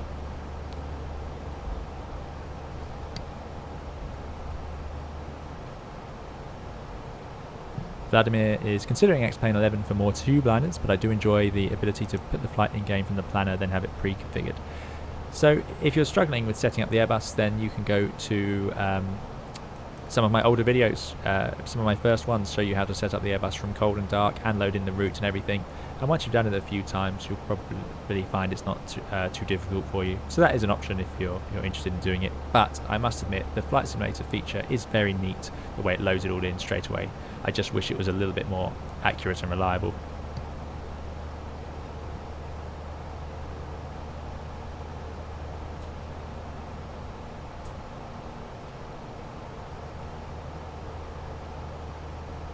And DH1302 got a bit of an escape from all the pilots streaming on YouTube. I'm glad you enjoyed it, and it's nice to know it brings some entertainment to people's afternoons. Because we did quite a few streams at one point. We were doing lots, and it's been a while since we've done them. So it's a very different channel now to how it was. Furkan says hello. Hello to you. Thanks for joining us.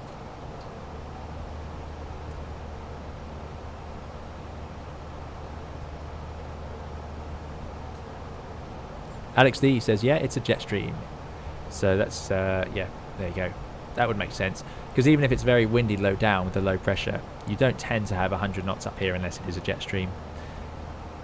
Even if it's very windy low down, it might be not so windy up here. And there are some strange days where you might have 30 knots in the cruise and then you descend down into a 50 knots, which is always a bit odd because it seems a bit the wrong way around.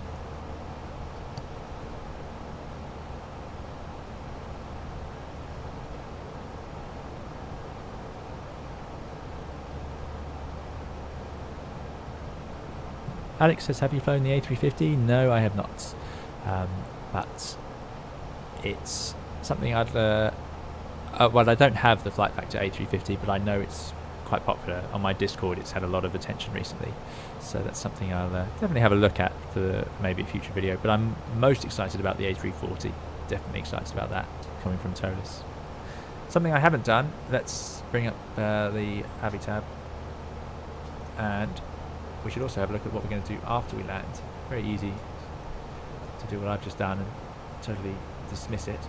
Right, airports. Briefing, construction work, airports. There we go. So it's a long runway. Performance you'd need to check, but we know it works for us. We're going to land, probably vacate Bravo 1, 3,000 meter runway. So all airlines would make you check that your landing performance is valid. Strong headwind, flat fall, low auto brake will be absolutely fine, I think, to come off at Bravo 1. Because with that headwind, we're not going to be moving over the ground very fast at touchdown. We're also very light. If we look at our approach speed, it is 144 via approach, yeah. So nothing too shocking there. So that should be absolutely fine. Then we're going to vacate and head up to terminal Bravo 1, probably Kilo 3, Charlie 3, somewhere up here.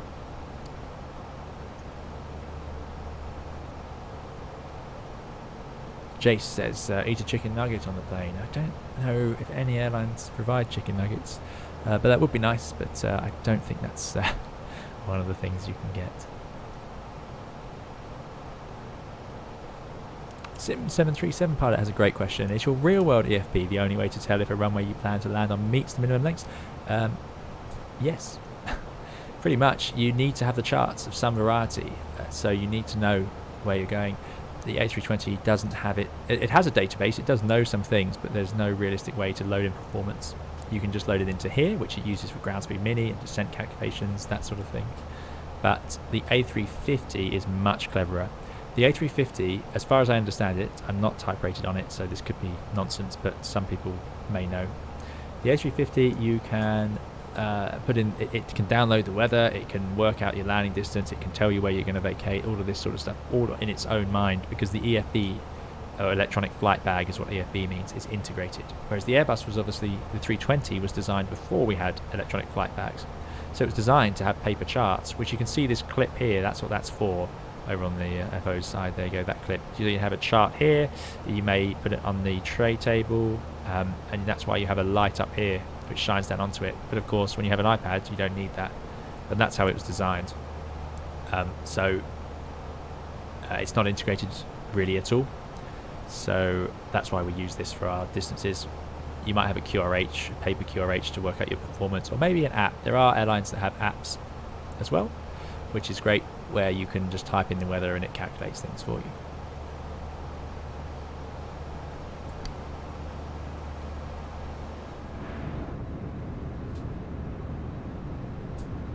Not sure what the AI traffic is doing. It must have had a pretty fun flight there, unless it's a fighter jet.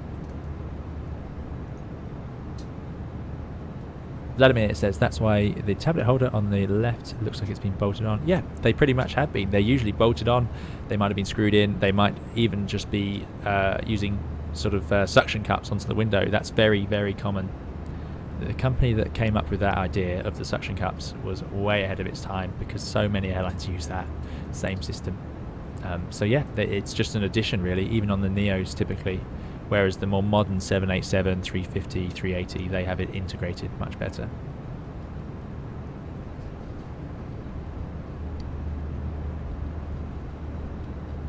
Simon Forrester, I'm not offended at all. You go and enjoy your flight. Absolutely.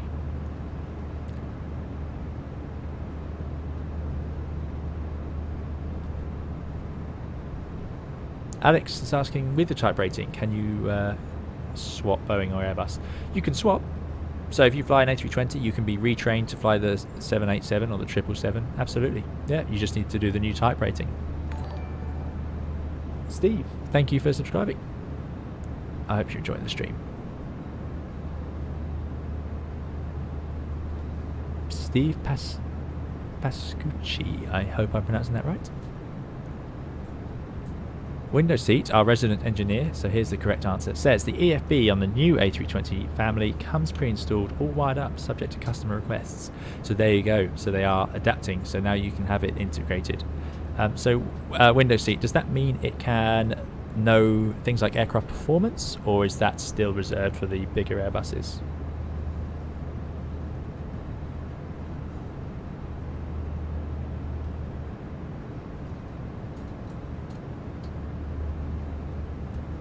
Vladimir says, does it ever cross the pilot's mind that newer planes have too much reliance on computers rather than the old ways?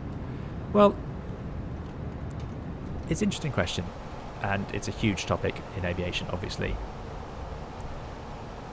When you think about things like weather and performance, it's easy to just put in the wrong numbers into a computer and get the wrong numbers out. Likewise, using old manual performance tables, which is something I've done and lots of people have done over their careers, is also very easy to get wrong numbers in and wrong numbers out. So hopefully by having a simplified, quicker process, it's more easy to check for these big errors. But you've got to keep in mind that it's not perfect all the time when you're dealing with computers. So that's something that definitely does cross your mind. In terms of actual safety of the aircraft, well, the Airbus has, up here we've got our 7 flight control computers. There's backups, there's different models, there's different manufacture dates, there's different companies making them. So there's lots of ways that they can be backed up, and even if they all fail, there is a way to control the aircraft until you get one of them back online. So in terms of that, it's not a major concern for myself. But you know, we've seen it in the news and so on, so we know that there are times when the computing goes wrong.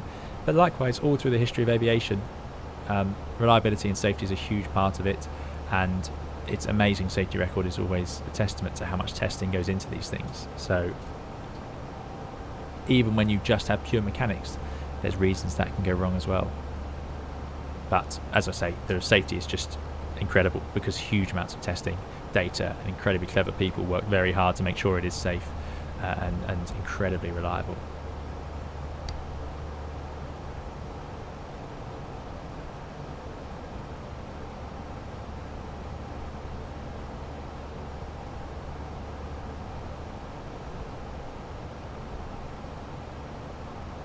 Window seat says that they were looking at a Vietjet A321 that had cables pre-installed dangling for their EFB. Yeah, so I'd be very interested to know what that functionality gives them. Whether it's just charging or whether it's including things like performance and so on.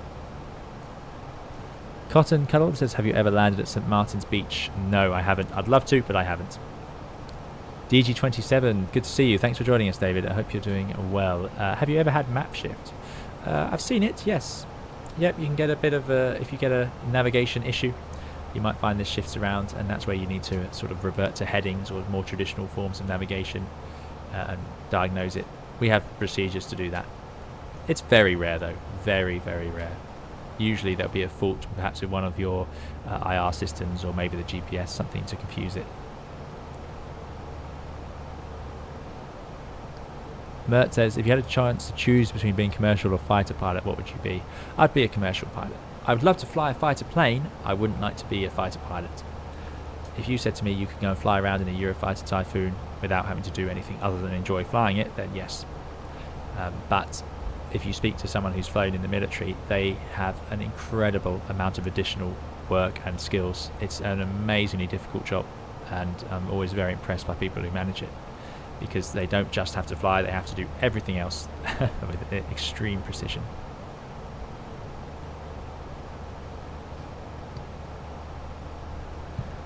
Tom Corwine says, the autopilot on the FS 2020 aircraft will suddenly bank left on me for no apparent reason. Yeah, there's all sorts of things going on the Flight Simulator 2020 aircraft. Not being able to follow the localizer is another favourite. And even without the autopilot, having it suddenly bank left on landing, I've had it a lot. Pilot Peely, good to see you. Thanks for joining us. It's been a while, Pilot Peely, but thanks for coming along.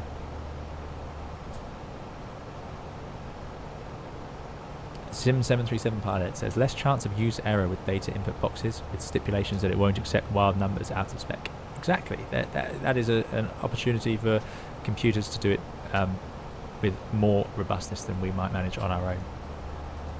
Right, let's get our approach shut up.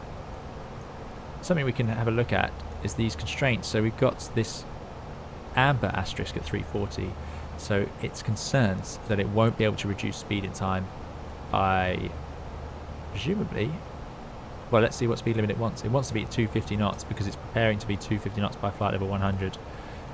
So it's concerned it's going to miss it, but I'm not concerned because that's still at flight level 110 and it will reduce further. It also thinks it won't make a restriction here. It should be at flight level 70. It wants to be at 6,230 feet. That's probably to do with the fact it's converting onto standard and QNH by then. I'm working on the fact I've got a strong headwind. I would normally say about 120 miles from the runway I want to start my descent. That'll be fine today. Plus with that headwind, I think we can leave it in managed descent and then we'll calculate further as we go just to check it's not talking complete nonsense.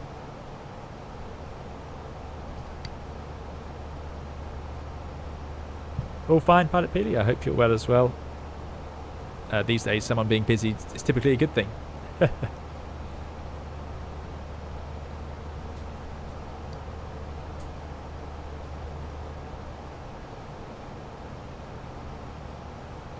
Sim737 Pilot, how long of a flight does it benefit to enter descent forecast winds? Would it be worth bothering with flights an hour or so, or is it company dependent?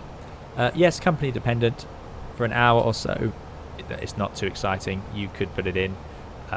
If you have ACARS that downloads the wind for you, then that's great as well. Oh, here we go. It's not loaded it in. But for short flights, typically not that exciting because I'm going to back this up with my own calculations anyway. But I suppose we know we have that headwind. If I go to charts, where is it written on this? Let me go. There we go. I'll distract myself just before descent and end up being high, no doubt. And all this will be irrelevant. But there we go. Let's find the wind. Where do they write it? Even worse than watching me enter a flight plan. There we go. Right, descent winds. True wind and altitude. 240, 111. At flight level 350. Then we've got 310 is going to be 239, 117. I suppose today, given that it's a straight in approach, oh, I need to put in the altitude of 310. This could be more useful. 245, 74. Because it's such strong wind, it is going to have an impact on our descent profile. So, 245, 74, 200. Oh, I wonder if it needs a 0. Nope, good. And 253, 61. Yeah, it's a windy day. Look at that, 61 knots. At flight level 150. Finally, then 264. Yeah, that's a good question. A lot of airlines will just have it download automatically these days, just for the extra efficiency. And 100. Because it is a little time consuming to type in all the winds, but there you go. So on a windy day, yes. I mean, the descent wind won't matter. It doesn't really matter on the length of the flight. If you have a long flight, it would be worth entering the cruise winds, certainly. That's where that would become very relevant. Go to our chart. Okay. So has that changed our descent point? Probably not too much.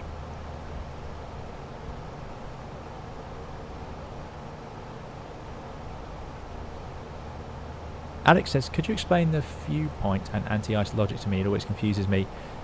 I'm not sure if you mean dew point, but for the anti-ice temperature, total air temperature, TAT, at 10 degrees or below, then you would turn on the engine anti-ice if you have visible moisture outside, so if it's raining or you're in cloud or snow.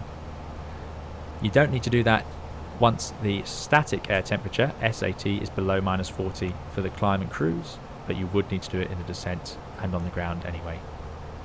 Wing anti-ice you'll turn on this assuming you have ice build up on the actual aircraft, which you can see on this little stick here, or in a 320 or 19 you can see it on the wings. In a 321 they're too far away.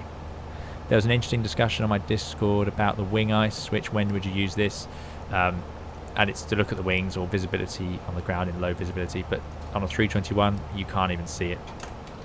It doesn't really do a lot. You turn it on, and then if I go outside, it's this little light here, and it's not much use.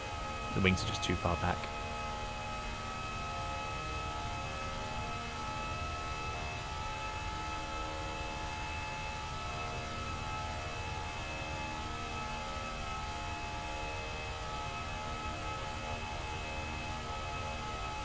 Frameart says, love the channel. Thank you, Frameart, very kind.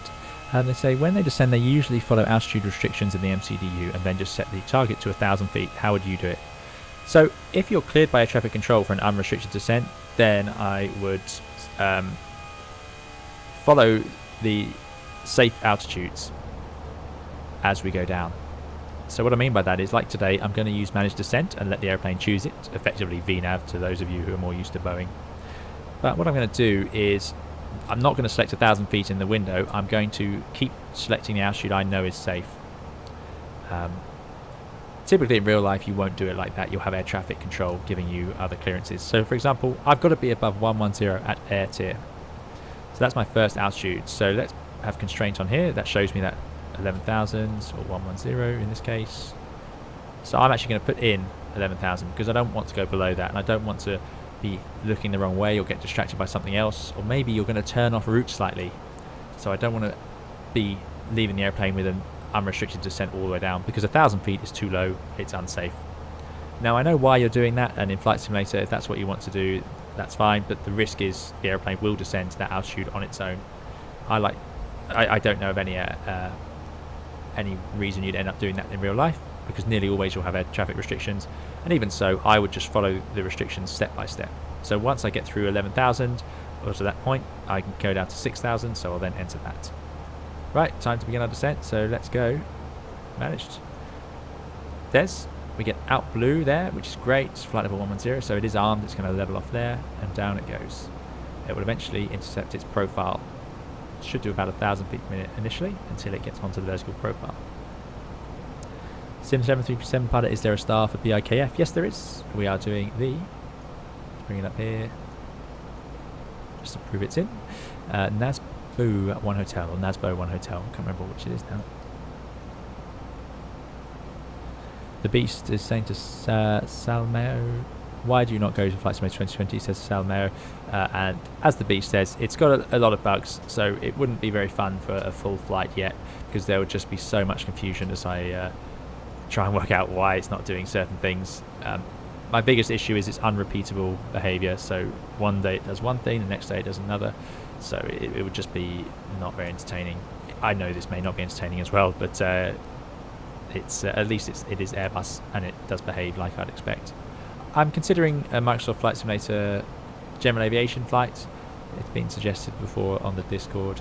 If anyone, well, I might do a poll at some point on my community tab on YouTube to see what people might like to see. That's something I am thinking about.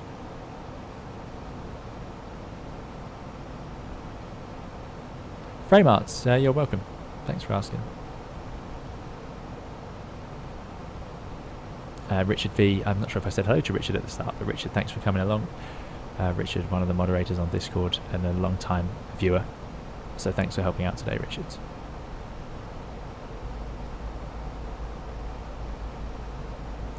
So high, so good. It's a stupid question, and you know what I'm going to say. I'm going to say there's no such thing. You can ask whatever you want. That's the whole point.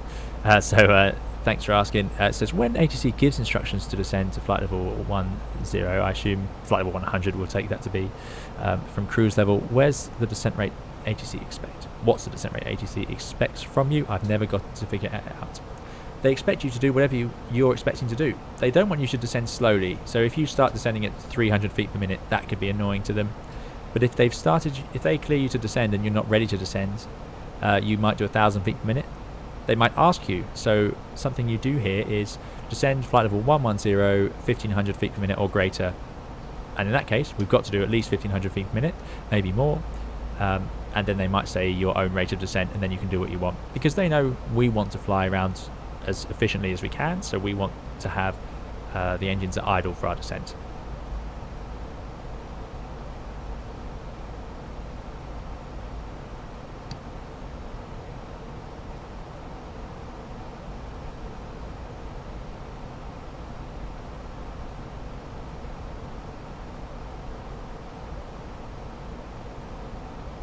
Brzezinski's having apple pie with custard, which is going to start a huge food discussion, which is always dangerous at this time in the flight when I'm starting to get hungry, certainly.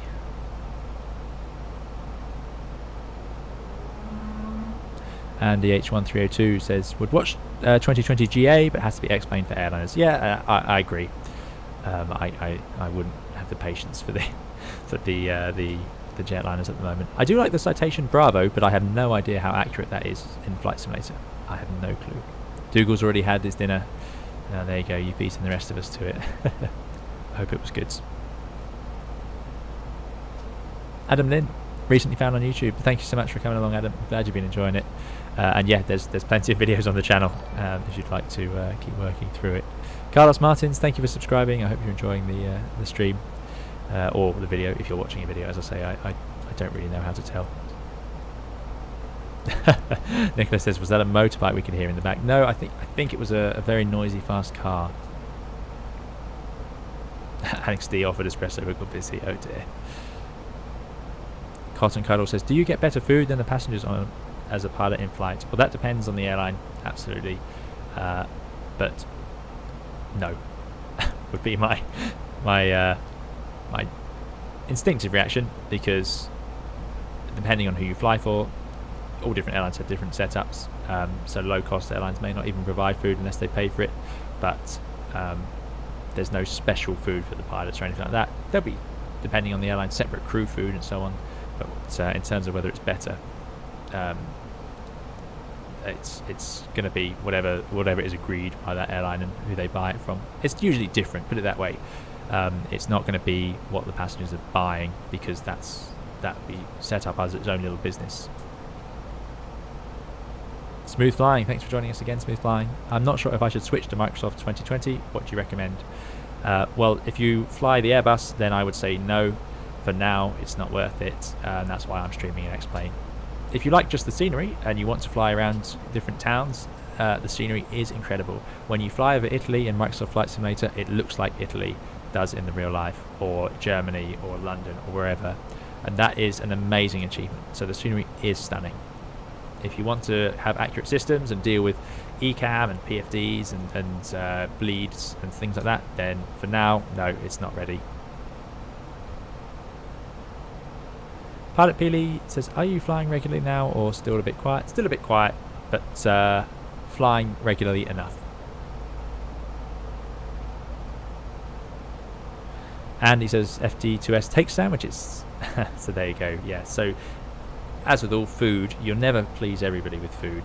So if your airline does provide food, and they all have some access to refreshments, I'm sure, but if your airline does provide food, it's probably repetitive, because of course you're going to see the same thing. I mean, imagine if your office has or wherever you work has one food supplier, and you work there 6 days in a row, and you might even have 2 meals there, because we do shifts, of course, so you could have breakfast and lunch. And if you have a really long day, it is possible, it has been done, where you have breakfast, lunch and dinner all at work, then you might find you fancy something a bit different.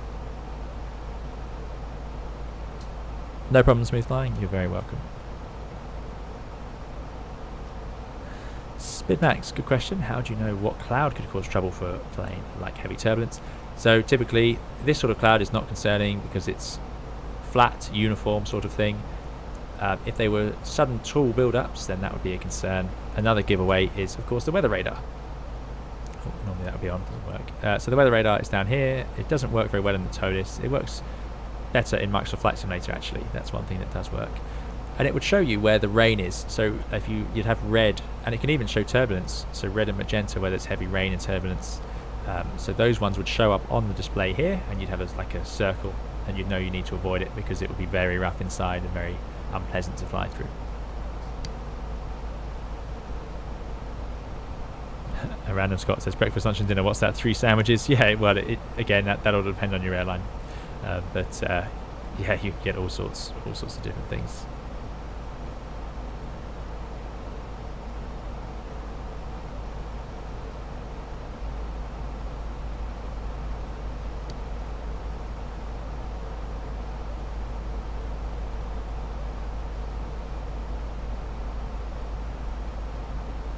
Vladimir says, pack lunch, flask, Snickers, that'll do you right for a flight. Yeah, there you go. Having a packed lunch is a good backup. Sadly, a flask, you can't take liquids through, typically through security, so depending on which country you're in. So you can't choose your own Coca-Cola unless you buy it once you go through. MV says, does the autopilot consider turbulence and other weather conditions? Yes. In the Airbus, it's very good. It very rarely drops out. In some aircraft I've flown, you can enter some sort of light to moderate turbulence and the autopilot will actually turn itself off. It gets too upset. But the Airbus is very good. It can stay engaged through quite bad turbulence. Yeah. You might need to change your speed though. We actually have different speeds for turbulence, so you don't want to be too fast or too slow, because you could get yourself into trouble. But if you're too fast, the faster you go, the worse the turbulence typically feels, because turbulence is a change of wind as you go through. So if you go through the air faster, you're going to hit those changes faster and it will be worse.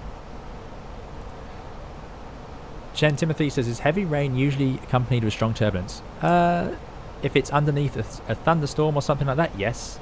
You'll have downdrafts, microbursts, very dangerous place to be. But you can have heavy rain with just rain, just normal stratus cloud, like this sort of cloud we have out here today, although these are a bit tall. But typically it'll be a shower of rain, so yeah, that often has turbulence.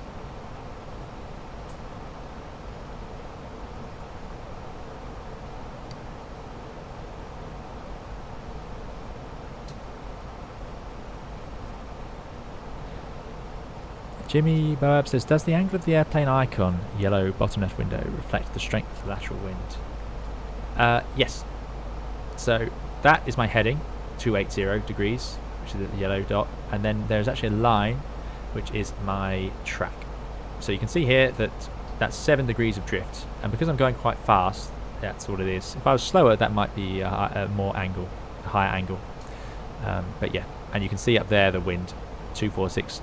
67. The airplane can calculate that because of the IRS. It knows where it is on the planet at all times, and then it knows where it's pointing, so it can work out, well, I'm moving this way over the ground, but I'm pointing that way. It's very clever stuff. Okay, there's outs.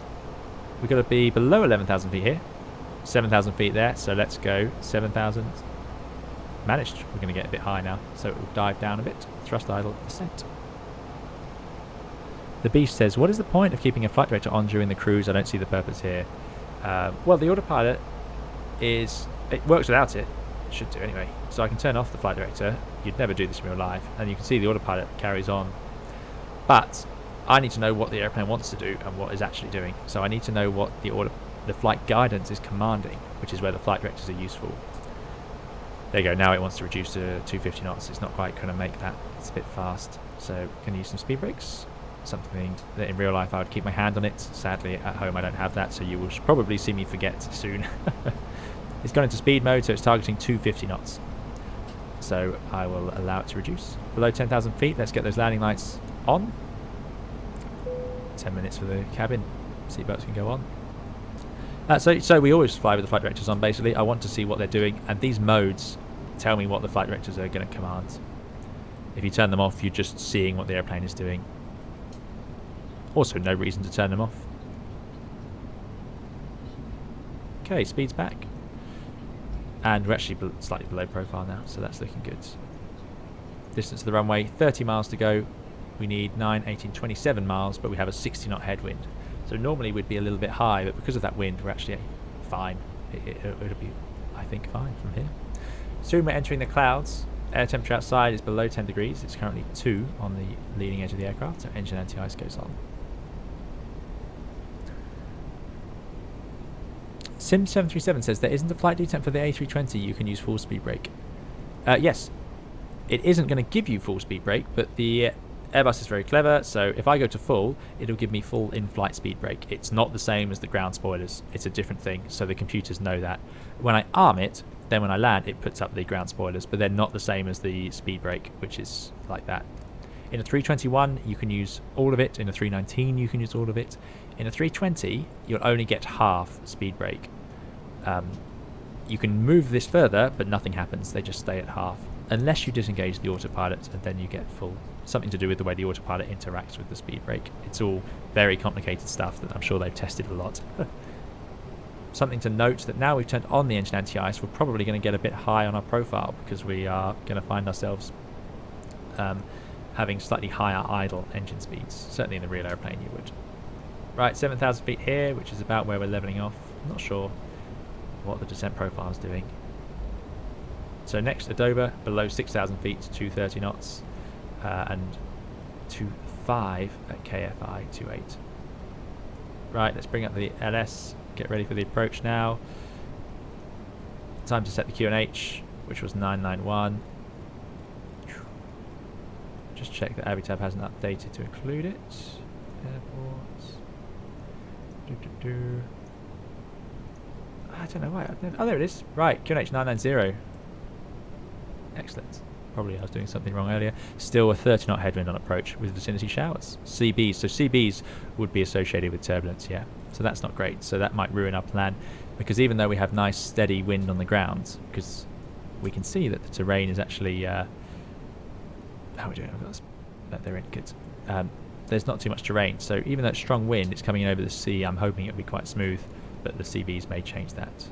20 miles to go now, which I can see on the bottom of my PFD, and we've got 5,000 feet. So we're looking good on the profile. Just need to make sure we slow down soon.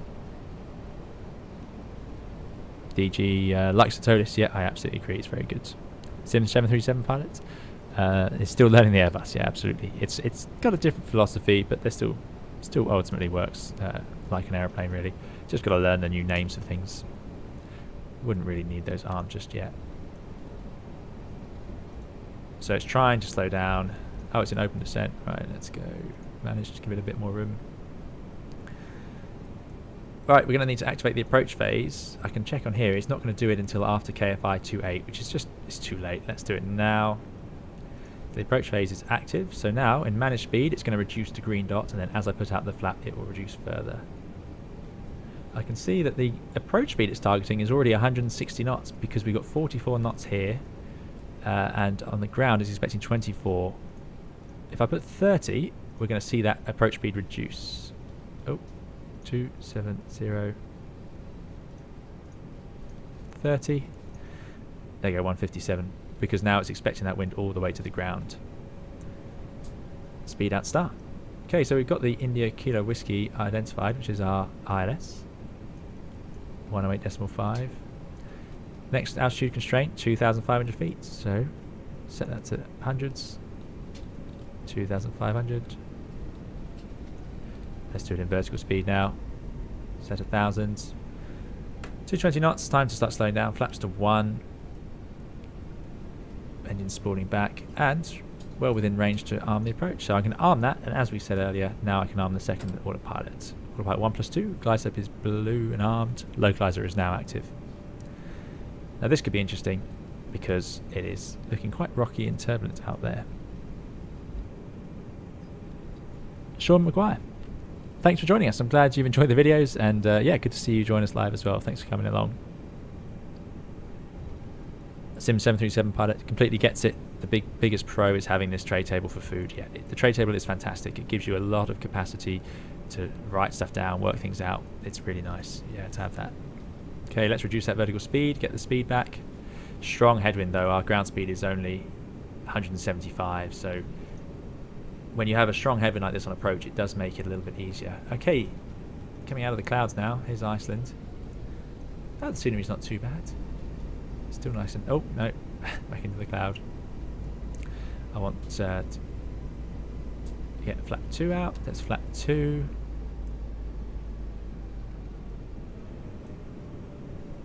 .200 knots now through 10 miles. So we're a bit fast, but with that, again, with that headwind, it will be fine.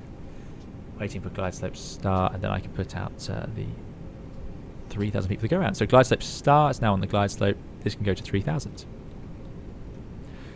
And you can see now, because we're barely having to descend, I mean, let's work it out. 140 knots ground speed would mean we need 700 feet per minute to descend at 3 degrees. By 120 knots, we're only going to need 600 feet per minute.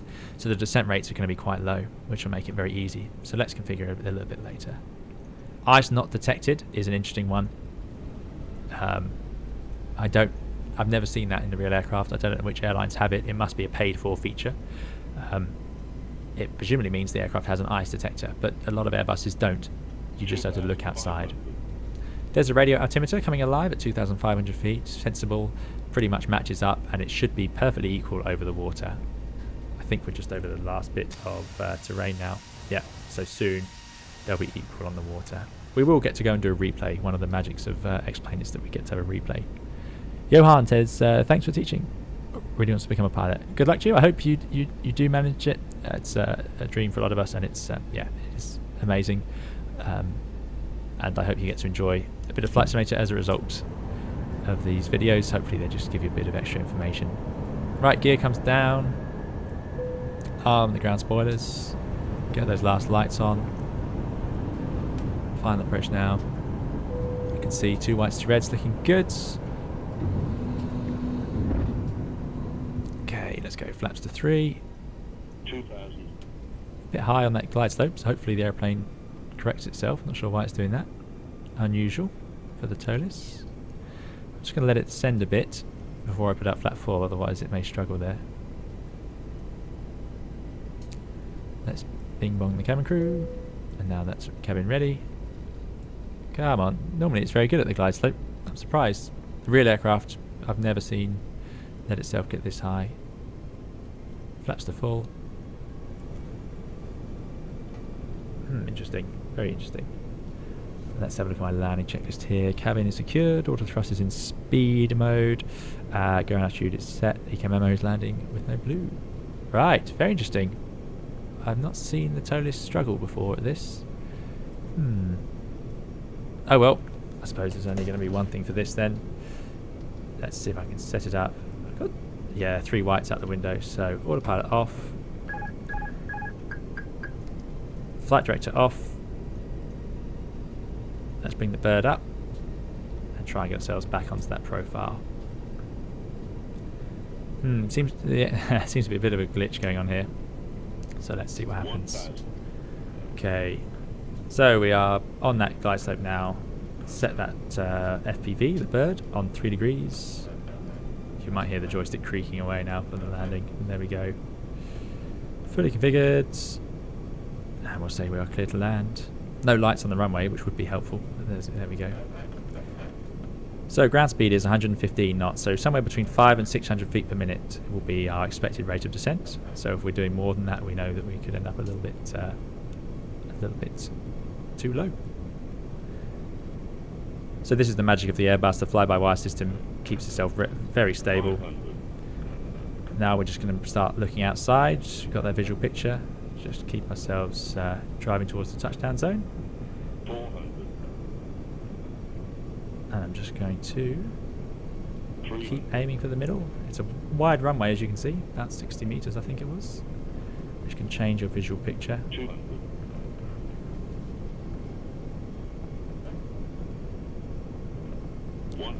What have we got? Still a 30 knot headwind. 50. Starting that flare. 30. 20. Idle the thrust levers. 10. Hold the nose up. There's the touchdown. Let's bring out reversers, which I've totally forgotten how to do. There we go, in the ToLiss. You can see it's raining on the ground. We've got reverse green, decel, and the spoilers. And rolling out now in the rain. Lovely. 70 knots. Make sure we have reverse idle, which we do. And now I can disengage that auto brake. So we will get to go back and have a replay of that, like I promised, but let's go and park up first.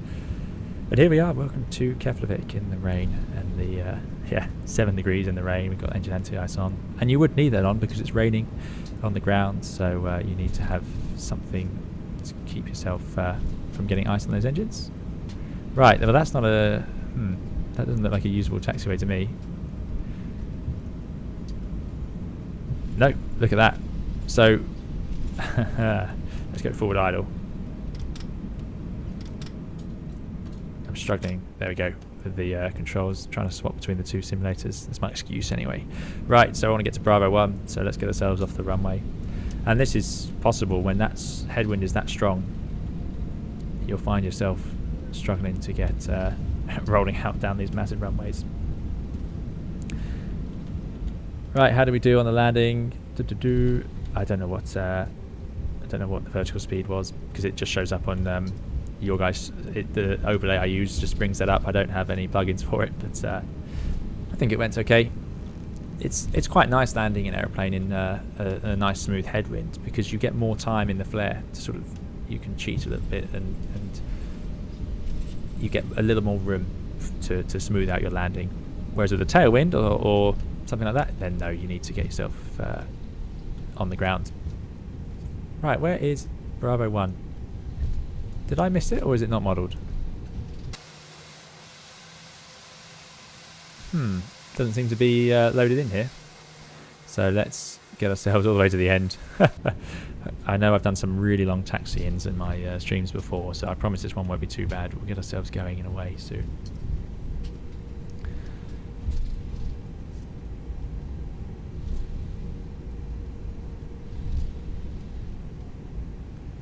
Johan says, by the way, oh, let's slow down. Let me turn around this corner, then I should answer questions. Focus on what we're doing. 70 knots is a bit fast in the wet to be taxiing around. There we go. Right, once we vacate, let's get the strobes off. The landing lights can go off. We'll leave the taxi and turn off lights. Start the APU soon. Spoilers can disarm. Flaps go to 0. Transponder goes to transponder.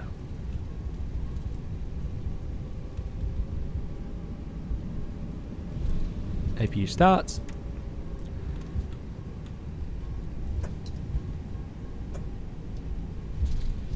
Excellent. Right.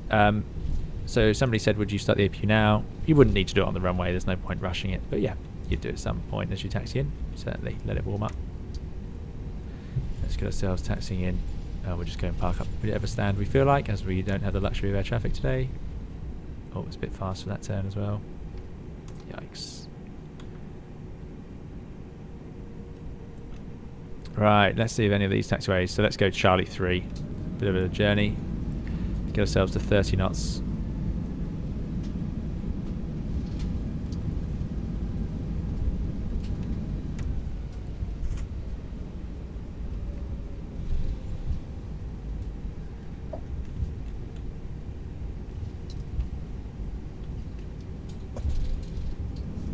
I don't know why X-Plane does those sudden light changes, but there we go. Landing with 8 tons of fuel. So there you go. We didn't need all of that. Nice and smooth on final approach is what you'd expect. I know X-Plane doesn't model the terrain interference, but yeah, it can be quite nice here. So I think someone's asking where's the ground speed. It's shown here, GS. And that's just something the airplane can calculate all the time because it knows exactly, like I say, where you are on the face of the planet.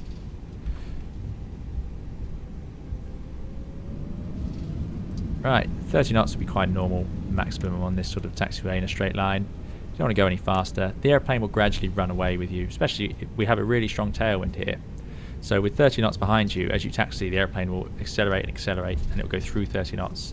So the way to do it is you let it accelerate as long as it's safe to do so, and then you run the toe brake, so you slow it right down to maybe 10 knots, then you release it and let it accelerate.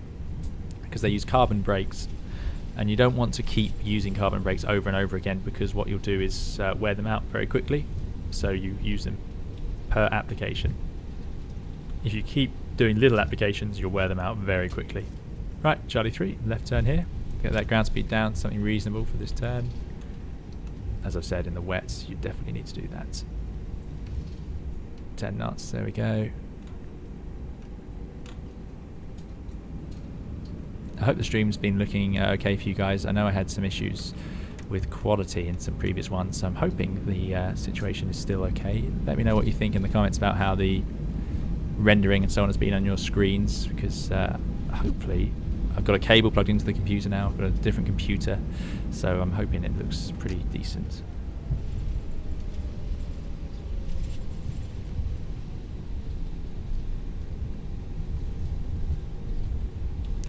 Alright, let's go and pick one of these stands. I think we'll just go in this first right one here.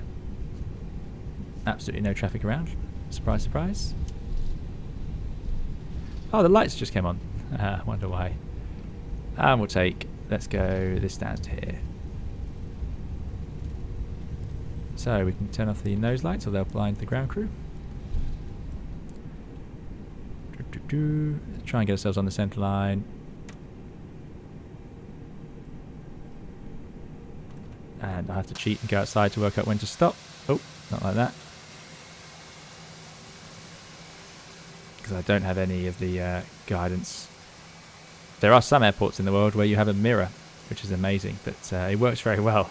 You just have to be able to reverse it in your mind. You get a mirror here which shows you your nose wheel as you get close. I like that as well. I can see passengers at the terminal. That's good. And the departure board. That's good detail. Right, here we go then. Quite uphill this stand.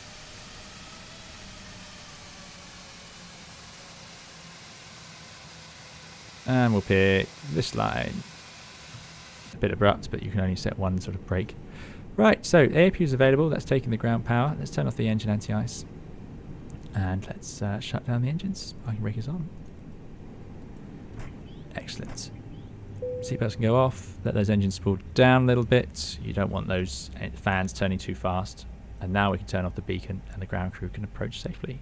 So there we go. Welcome to Keflavik. Thank you very much for joining me on this flight. Not quite as expected as ever with these streams, but I hope you enjoyed it, and maybe we took away something new about it. Next, of course, we're going to have to get ourselves out of here. That'll be a stream for the future, and maybe we'll get to try a bit more oceanic airspace stuff and MMPS, which we will have to do. Johan says, how do you know when you're on the centre line when taxiing? The centre line will run down here and through the middle here of the screens. Is typically the easiest way, and then you might even feel the bumps on the taxi lights. I'm glad you enjoyed it. Thanks, Tyler. Thanks, Machi, I think that is. I'm glad you enjoyed it. Nicholas as well. Thanks all for coming. This is a record definitely for viewers, so I hope you've enjoyed it. And I will definitely, if people want to see some other things, I'm going to put up some community posts to find out what you guys might like to see at some point. So keep an eye on that on the channel. There'll be more videos coming as well.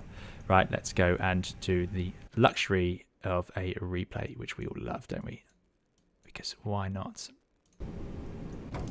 So that's final approach, and let me do another luxury here. External runway. Oh, which runway has it gone to? That's 1028. There we go. Okay. And let's go have a look at the touchdowns somewhere down by the Pappies. Editist Maggie, thank you. Thank you for coming along. Wallace, thank you. Checkpoint, you're very welcome.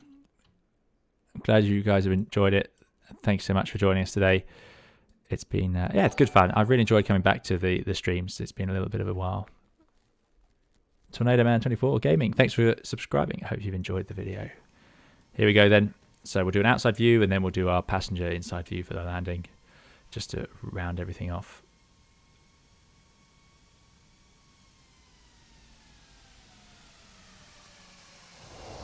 There we go. You can see how slow it all looks compared to, we've done some much faster landings. With that headwind, everything happens just that bit slower, which always works out nicely. Flight Sim Master, hey, good to see you. Thanks for coming. IB Bangin', enjoyed the stream. I'm really glad to hear it. Thank you. Mr. Espresso, you're very welcome. Thank you for coming as always as well.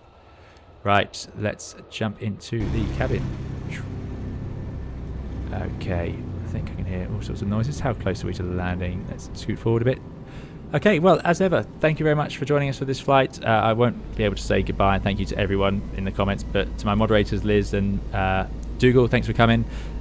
Richard V and Matteo, who've been working hard on the Discord moderating as well. Andy H1302, a Sim 737 pilot. I mean, it's just loads. Thank you guys, and all the regulars who've been coming, and all of the new joiners as well. Welcome.